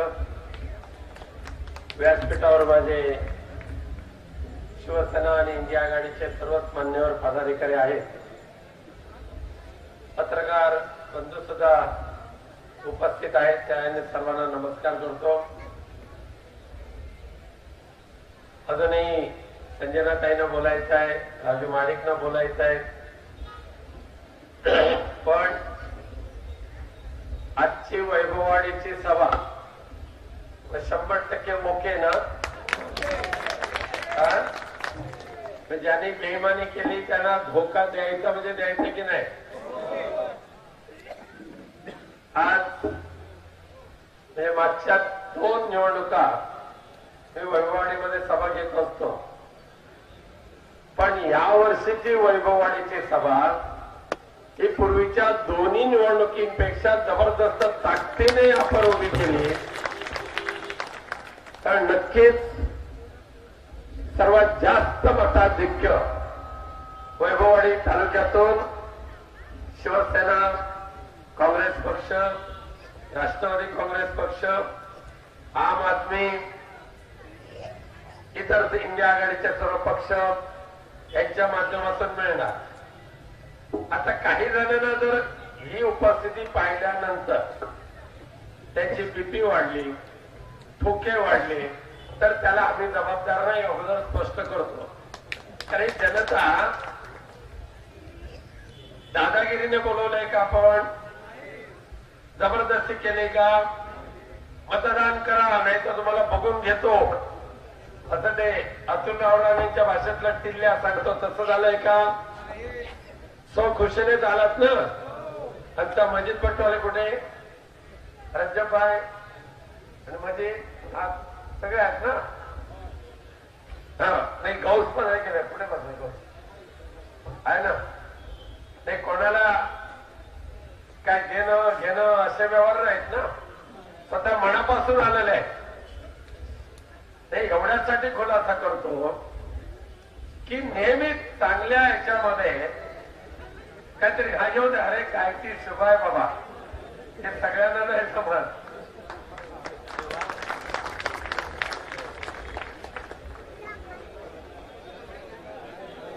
हळूहळू जाऊन दे. गोमातेचं दर्शन झालेलंच आहे. पण आज मी मुंबई उच्च न्यायालयाला मनापासून त्यांचे आभार मानतो. काय केलं मुंबई उच्च न्यायालयाने. आज सकाळी वर्तमानपत्रामध्ये बातमी वाचली असेल,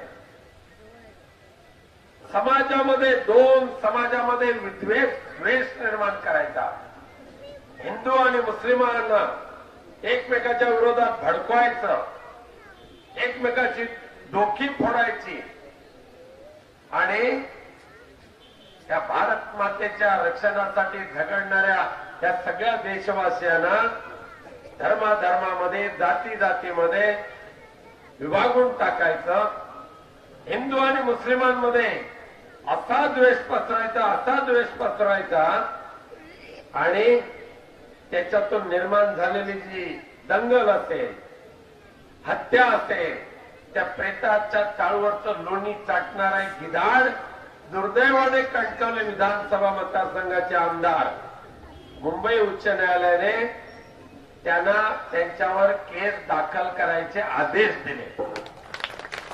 मीरा भाईंदरला गेले.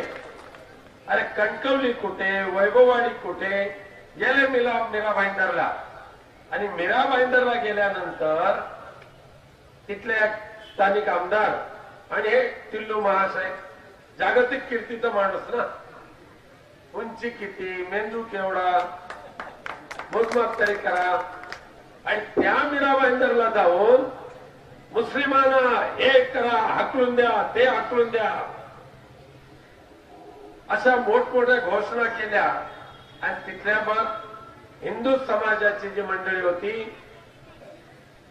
जे चांगले विचारवंत मंडळी होती, त्यांनी पोलीस स्टेशनला गुन्हा दाखल केला की आम्ही गोडी गुलाबीने नांदणारे माणसं आम्ही केवळ आणि केवळ नितेश राणेंच्या या वादग्रस्त विधानाने आमच्या त्या कॉलनीमध्ये आमच्या वसाहतीमध्ये द्वेष निर्माण करण्याचा प्रयत्न त्यांनी केलेला आहे. पोलिसांनी दखल घेतली नाही, कारण त्यांचा तो बंगला कुठला, तो सागर बंगला, म्हणजे तिथे माझा बाप बसलेला आहे. आजपर्यंत आम्हाला माहिती होतं की बाबा नितेश राणेंचे सक्के बाप म्हणू की वडील म्हणू नारायण तातू राणे, बरोबर ना. आता हे सांगायला लागले माझा बाप सागर बंगल्यावर बसलेला.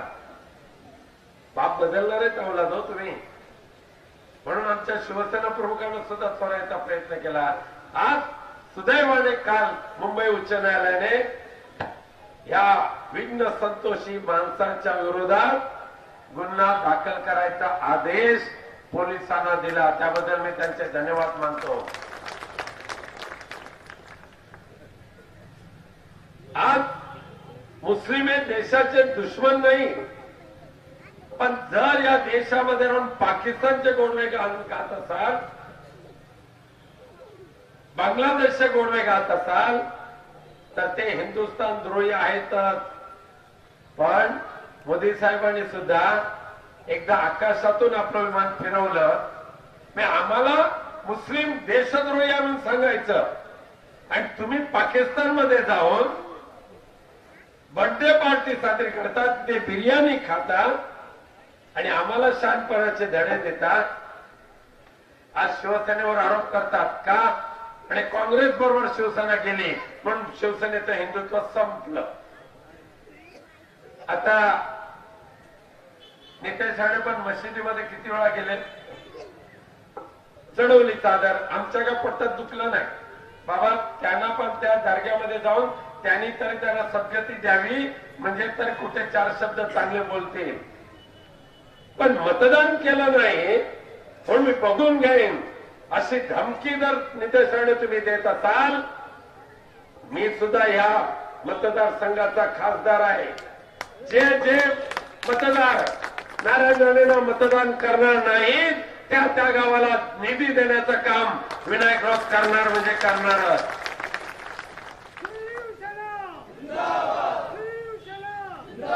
अखेरीस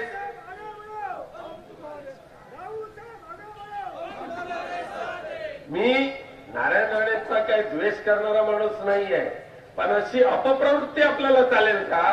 ठीक आहे, आम्ही म्हणतो ना आम्हाला मत द्या, पण त्यांना सुद्धा ज्यांनी मत द्यायचं असेल तर द्या की.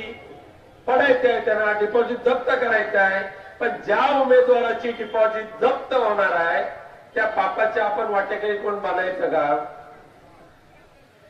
उलट विनायक राऊत तिसऱ्यांदा निवडून येणार, पण मताधिक्याचा जो आकडा आहे ना तो महत्वाचा आहे. आज प्रत्येक वेळेला आम्हाला प्रश्न विचारतात, काय केलं काय केलं. आम्ही विचारतो, आम्ही सांगतो बाबांनी आम्ही काय नाही केलं. आम्ही या जिल्ह्यामध्ये 9 खून केले नाही. आम्ही या जिल्ह्यामधल्या ऊस उत्पादक शेतकऱ्यांच्यासाठी जे विजय सावंत साहेब आपले काँग्रेसचे आमदार ऊस कारखाना काढायला निघाले, बिचाराने भूमिपूजन केलं आणि ऊस कारखाना वैभववाडीला व्हावा ही सगळ्यांची मागणी आहे की नाही. पण विजय सावंत साहेब ऊस कारखाना काढतायत आणि माझ्या बायकोचा ऊस कारखाना कुठेतरी मंजूर होणार नाही. ह्या तळमळीने नारायण राणे साहेब तुम्ही तुमचं काळं मांजर त्या सावंत साहेबांच्या ऊस कारखान्याच्या आड आणलं की नाही. परिणाम काय झाला, मागच्या आठवड्यात मी गेलो कुंभवड्याला ना, कुंभवड्याला गेलो होतो ना आपण हरिनाम सप्त्याला, जांभवड्याला. पूर्वी एकदा गेलो होतो जांभवड्याला, संपूर्ण घोडामार्ग आपले वैभववाडी ते कुडाळ कणकवली ऊस ऊस ऊस. आता ऊस करायला कोण बघत नाही, कारखाना नाही, मेहनत करून पिकवलेल्या ऊसाला भाव मिळत नाही. गेलो घाटावर तर तिथले कारखाने किंमत देत नाहीत. ऊस तोडणारे जे कामगार ते कोकणात कोण यायला बघत नाही. कारण महाराष्ट्रात आणि सिंधुदुर्गाचा सगळीकडे उल्लेख काय बाबांनो त्यावेळेला, आता नाही तसं. सिंधुदुर्गामध्ये जाणं म्हणजे या राणे कुटुंबियांच्या बकासुरी वृत्तीला बळी पडणं, अधिकाऱ्यांना मारहाण करणं, निरपराध नागरिकांना मारणं, धाकधपटशा दाखवणं, या पलीकडे नारायण राणे साहेब तुम्ही आणि तुमच्या 2 मुलांनी काय केलं असेल तर दाखवावं. जर त्या विजय सावंतांच्या कारखान्याला विरोध केला नसता तर माझ्या वैभववाडीतला नागरिक ऊस उत्पादक ग्रामस्थ एक श्रीमंत झाला असता. आणि मग तुमच्या प्रत्येक भाषणात ते जीडीपी जीडीपी जीडीपी, जर एकदा फुल फॉर्म सांगा की त्या जीडीपीचा काय आहे तो. विचारा कधी आलात तर नाही करणार, ते सांगता येणार नाही. स्वतःही करायचं नाही आणि विजय सावंतांना सुद्धा करायला द्यायचं नाही, हे अपप्रवृत्ती इथे आहे. काजू आहेत ना तुमच्यात? काजू आहेत की नाही?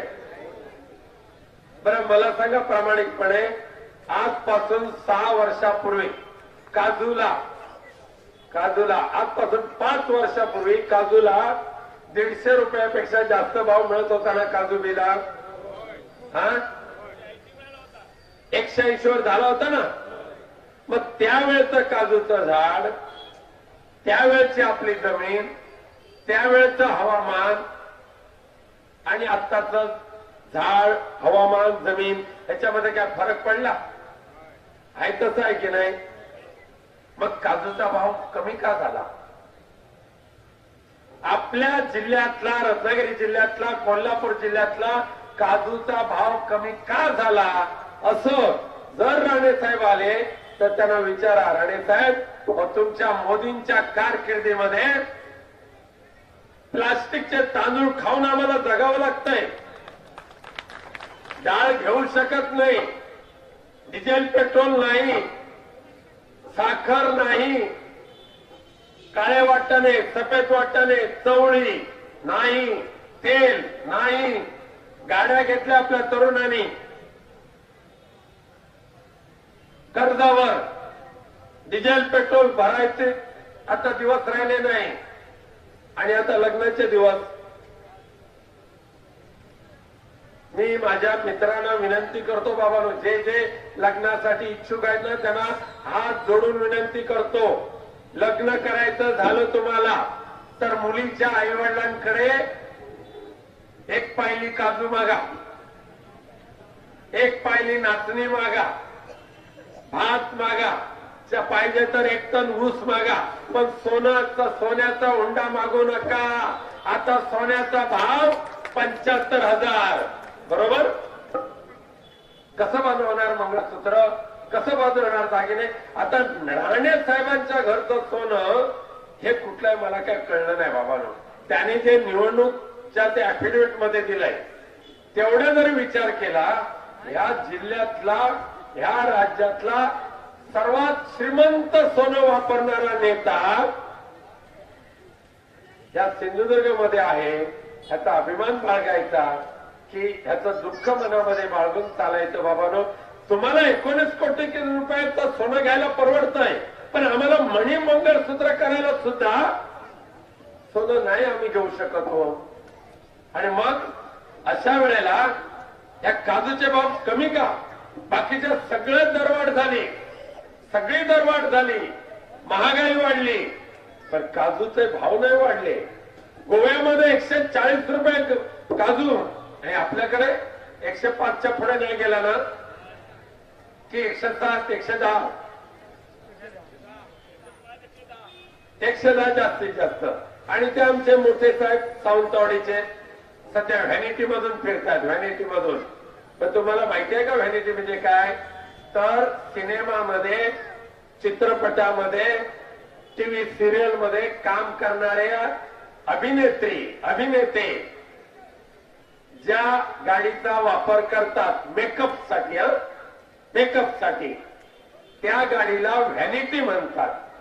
आता अशी व्हॅनिटी वापरून जर कोकणामध्ये प्रचार करायचा झाला आणि उद्या पुन्हा एकदा कुंभवड्याच्या हरिनाम सप्ताहाला दीपक केसरकरांना बोलवलं तर त्या एवढ्याशा चिंचोळ्या रस्त्यातून दीपकबाईंची व्हॅनिटी जाईल का हो? आता मध्ये रुतली, फसली तर उचलून टाकणार तरी कुठे? आपल्या गाड्या बंद, त्यांची व्हॅनिटी तिथेच गार गार. आणि त्या दीपक केसरकरांनी मागच्या आठवड्यामध्ये जाहीर केलं की मी 135 रुपये भाव देणार काजूला.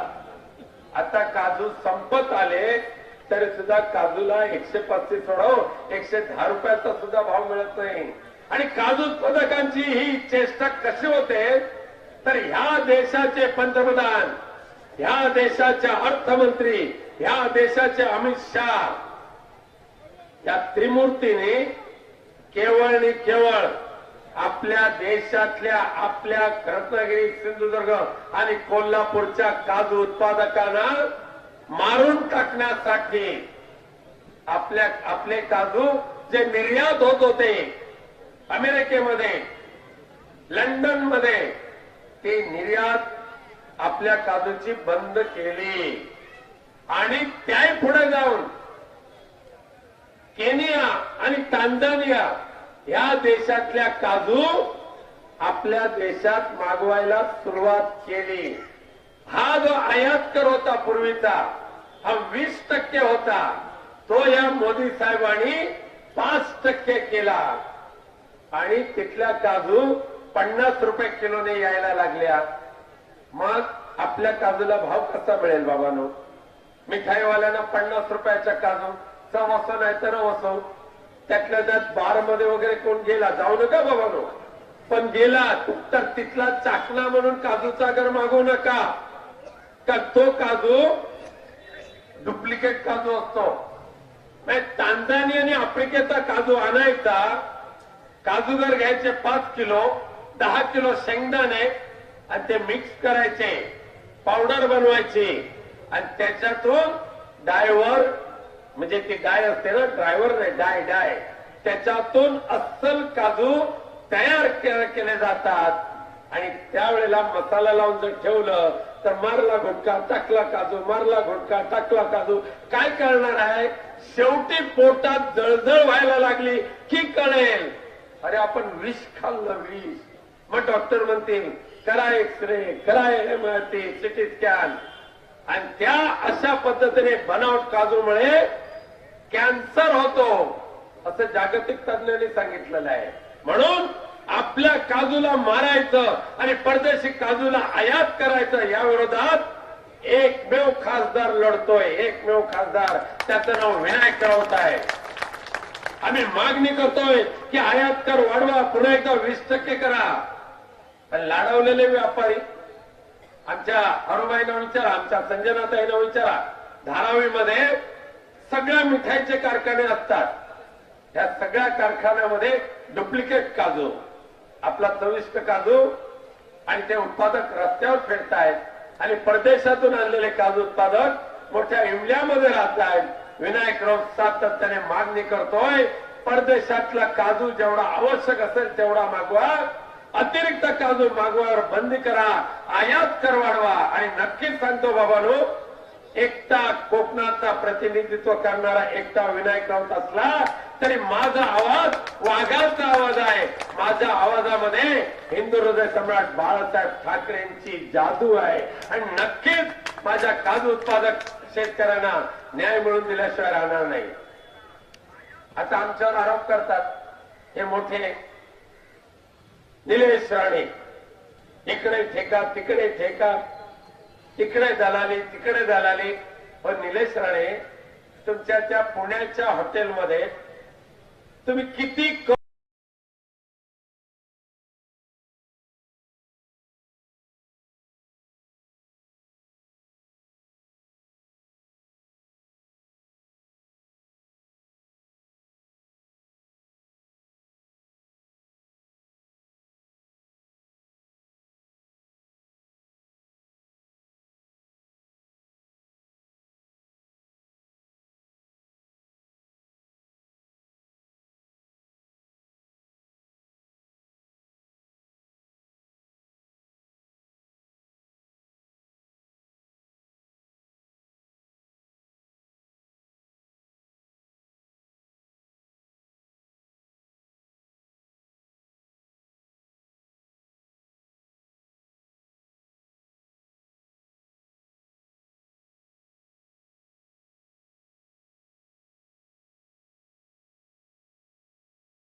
तिथे सिंधुदुर्गाचा एअरपोर्ट जरी नारायण राणे तुम्ही तुमच्या कारकिर्दीमध्ये सुरू केला तरी एक घोर चूक केली तुमच्या स्वार्थासाठी. स्वतःच्या महाराष्ट्र शासनाच्या मालकीचा तो जर एअरपोर्ट असता तर गोव्याचा मोफत एअरपोर्ट झालाच नसता. परंतु IRB सारखा ठेकेदार घ्यायचा आणि तिथे आपली पार्टनरशिप लावायची आणि म्हणून सिंधुदुर्गाचा एअरपोर्ट भागीदारीमध्ये ठेकेदारीमध्ये अडकवला नारायण राणेंनी. पण विनायक राऊत हटला नाही. उद्धवजी ठाकरे ज्योतिरादित्य शिंदे यांच्या पाठीशी लागून सिंधुदुर्ग एअरपोर्ट चालू करून घेतला. पण केवळ थांबणार नाही, तो जो प्रायव्हेट ठेकेदार आहे त्याला टर्मिनेट करणार आणि महाराष्ट्र शासनाच्या मालकीचा सिंधुदुर्ग एअरपोर्ट बनवण्याचं स्वप्न विनायक राऊत ते साकार होणार म्हणजे राहणार. आज या देशाचं कारभार एका खुनसी वृत्तीने चाललेला आहे. काय खुनसी वृत्ती? फक्त आपल्या लोकांना जपायचं आणि बाकीच्यांना मारायचं. लोकशाही आहे. परमपूज्य बाबासाहेब आंबेडकर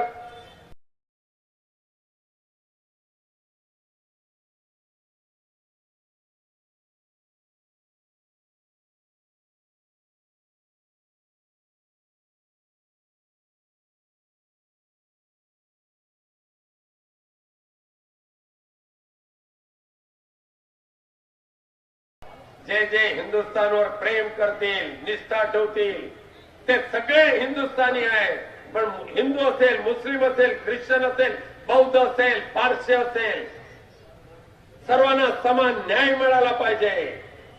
पण भारतीय जनता पक्षाच्या कपटी राज्यकर्त्यांनी केवळ आणि केवळ मुस्लिमांना समोर ठेवून NRC आणायचा तुम्ही प्रयत्न करताय.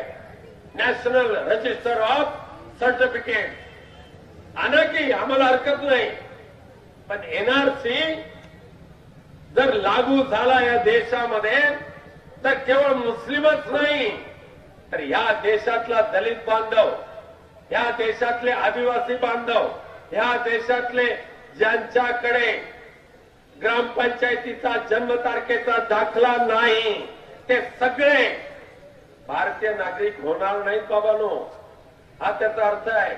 NRC जर म्हणजे भारतीय नागरिकत्व सिद्ध करायचं असेल तर मोदी साहेबांनी ठरवलं ग्रामपंचायतीचा दाखला द्यावा लागेल. मग आम्ही म्हटलं ते हे नवीन काढलंय ना आधार. मग आधार कशासाठी? पॅन कार्ड कशासाठी? आधार नाही, ग्रामपंचायतीचा दाखला. आता मला सांगा, स्वातंत्र्याच्या 75व्या वर्षाच्या या महोत्सवामध्ये आम्ही हिंदुस्थानी आहोत हे सिद्ध करावं लागतंय. उद्या विनायक राऊतचा ग्रामपंचायतीचा दाखला नाही मिळाला, उद्या राजू महाडिक आहेत आमचे, त्यांचा ग्रामपंचायतीचा दाखला नाही आणि ते म्हणतील माझ्या वडिलांनी भारतीय स्वातंत्र्य चळवळीमध्ये बलिदान दिलेलं आहे. पण मोदी सरकार म्हणतात नाही चालणार, कायदा माझा आहे, नाही चालणार. अशा पद्धतीने देशातले किमान 40 कोटी लोक, त्याच्यामध्ये हिंदू असतील, मुस्लिम असतील, दलित असतील, आदिवासी असतील, हे भविष्यामध्ये भारतीय नागरिकत्वापासून वंचित होतील. आणि मग तुम्हाला मतदानाचा अधिकार राहणार नाही, तुम्हाला रेशन कार्ड मिळणार नाही, तुम्हाला स्वातंत्र्य देवतेने दिलेली जी सवलती आहेत त्या कोणत्याही तुम्हाला मिळणार नाही. आणि मग केवळ आणि केवळ RSS, विश्व हिंदू परिषद आणि भारतीय जनता पक्षाचे उपटसोम यांच्यासाठी भारत मातेची भूमी आहे का? आणि आज त्या श्रीनगरमध्ये 370 लावलात. कोणासाठी? जम्मू श्रीनगरमध्ये 370 कलम लावलाय ना, ते केवळ आणि केवळ अदानींसाठी. 370 कलम हटवल्यानंतर अदानीने किमान 1,500 एकरपेक्षा जास्त जमीन त्या जम्मू श्रीनगरमध्ये खरेदी केली असे तिथली मंडळी सांगतात. मी नाही सांगत, तिथले लोक सांगतात. मग अदानीला जम्मू काश्मीरमध्ये जायचं होतं म्हणून ते बंधन उठवलात. पण आज काल आमच्या श्रीनगरचा एक मुस्लिम तरुण काय चूक केली त्याने, त्याचे वडील सैन्यामध्ये, भारतीय सैन्यामध्ये, त्याचा भाऊ भारतीय सैन्यामध्ये,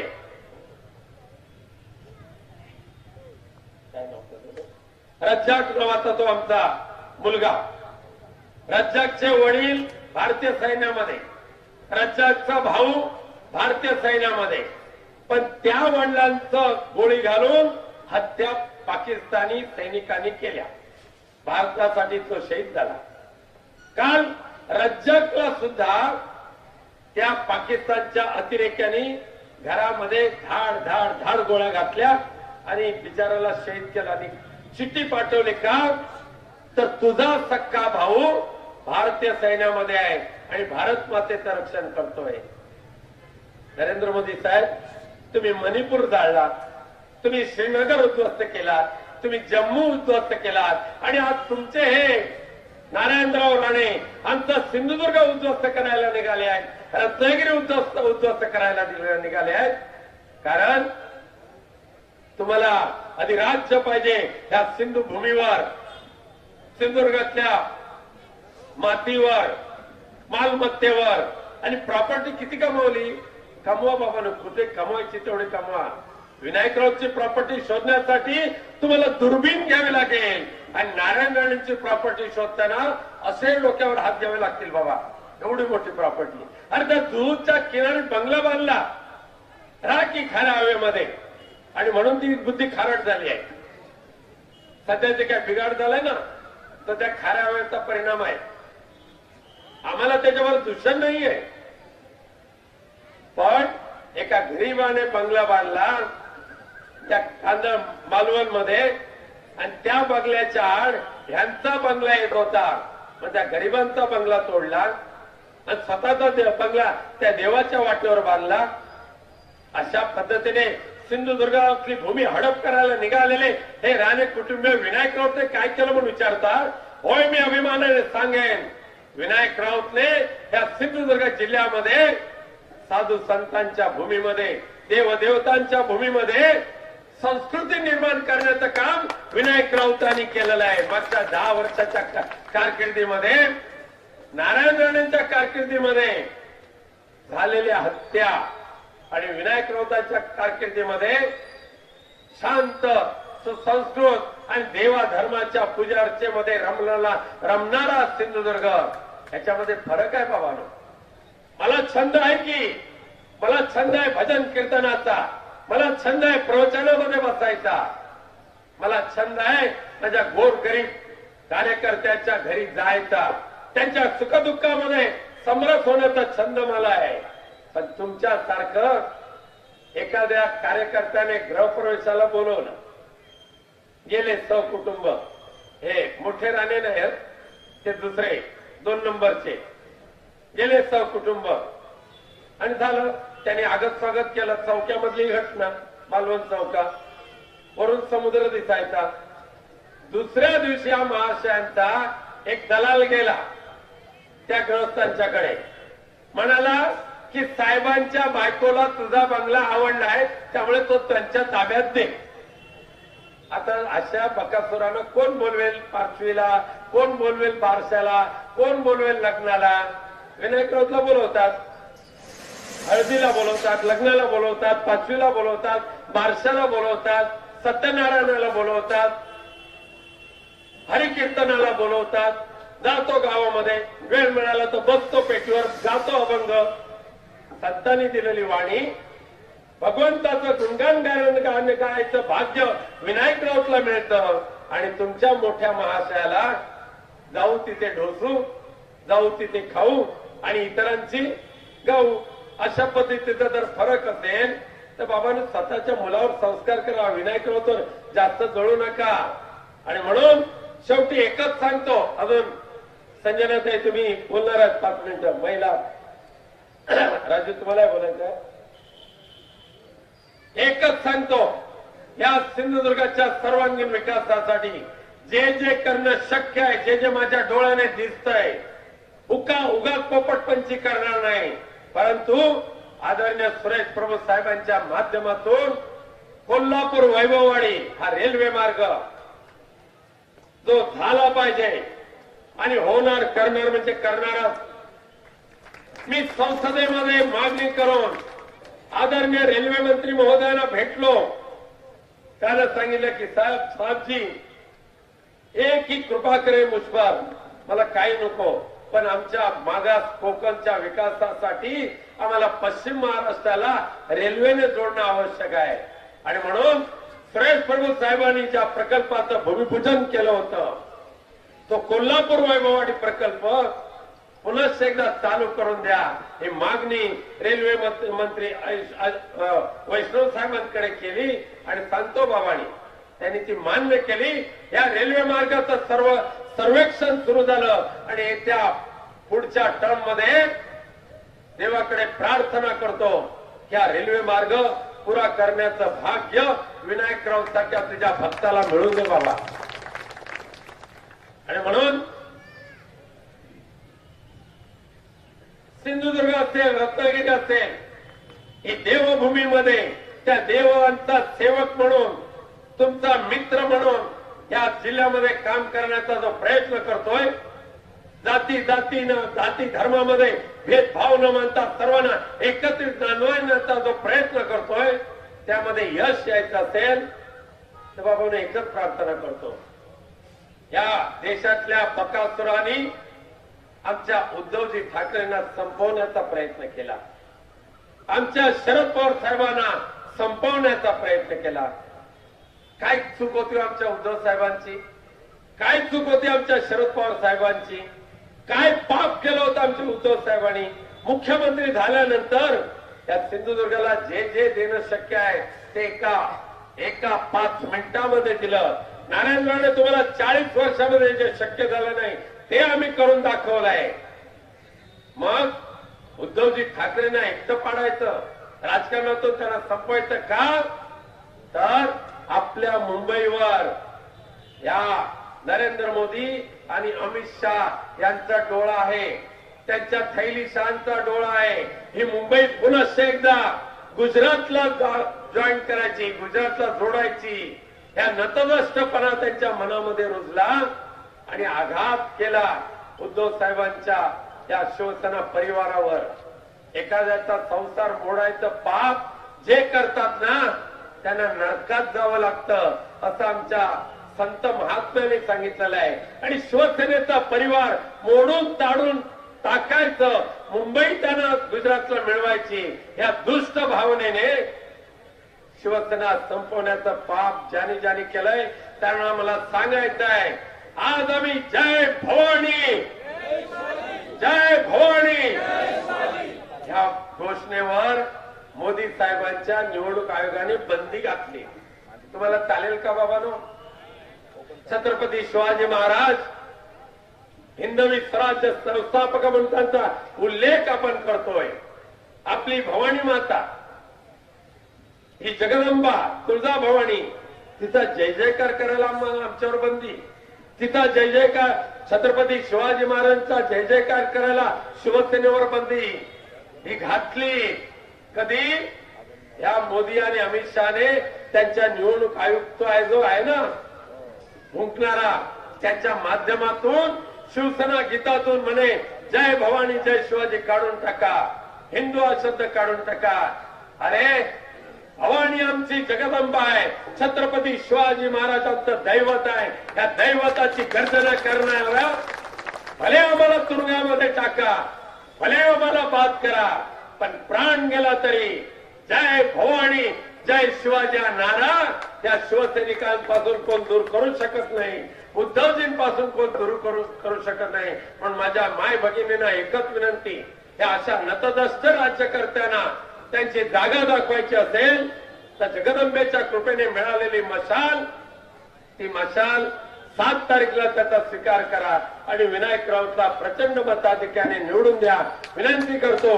आणि संजनाताई तुमच्याकडे माहिती देतो. धन्यवाद.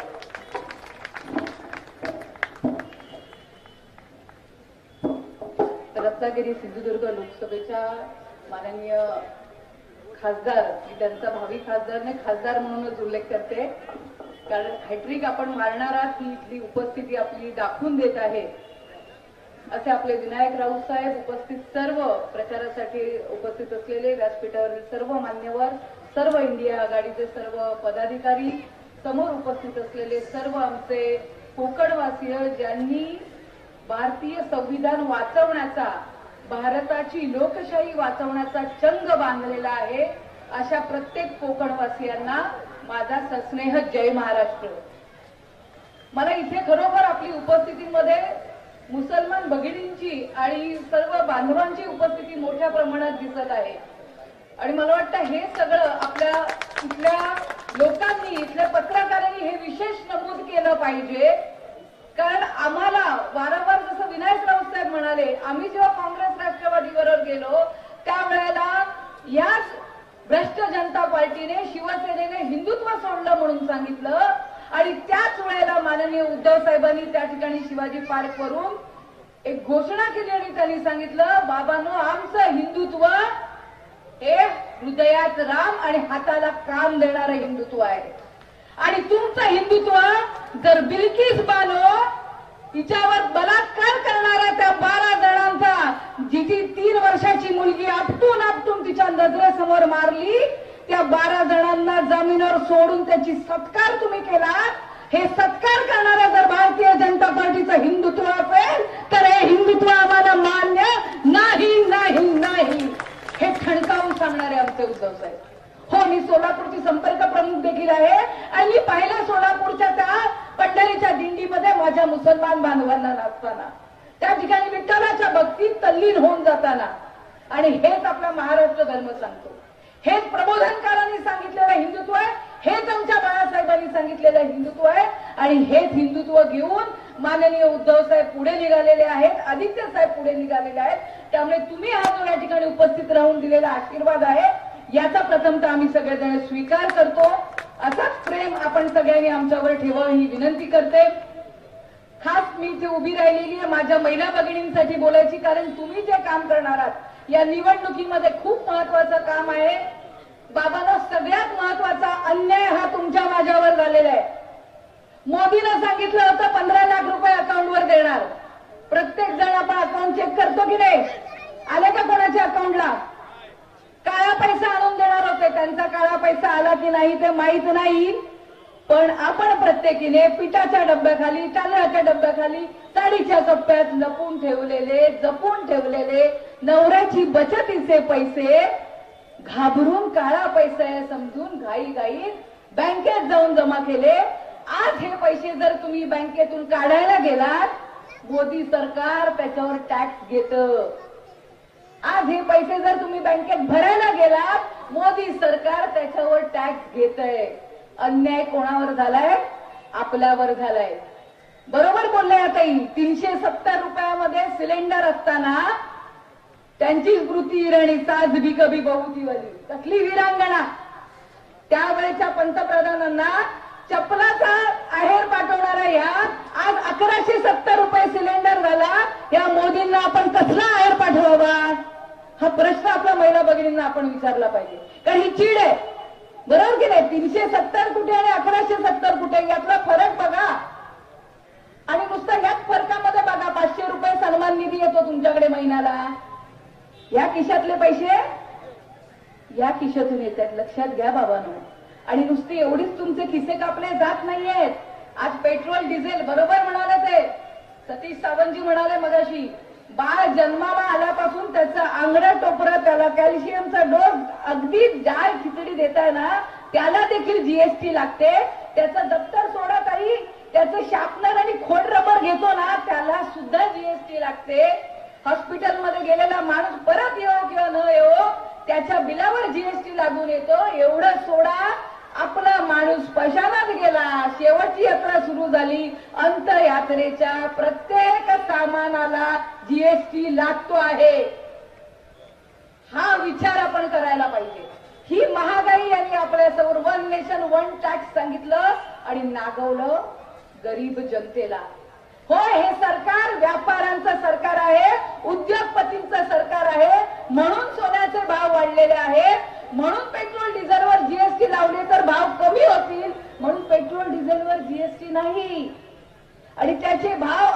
आंतरराष्ट्रीय मार्केटच्या सगळ्या बंधनातून मुक्त अव्वाच्या सव्वा वाढून ठेवलेले आहेत.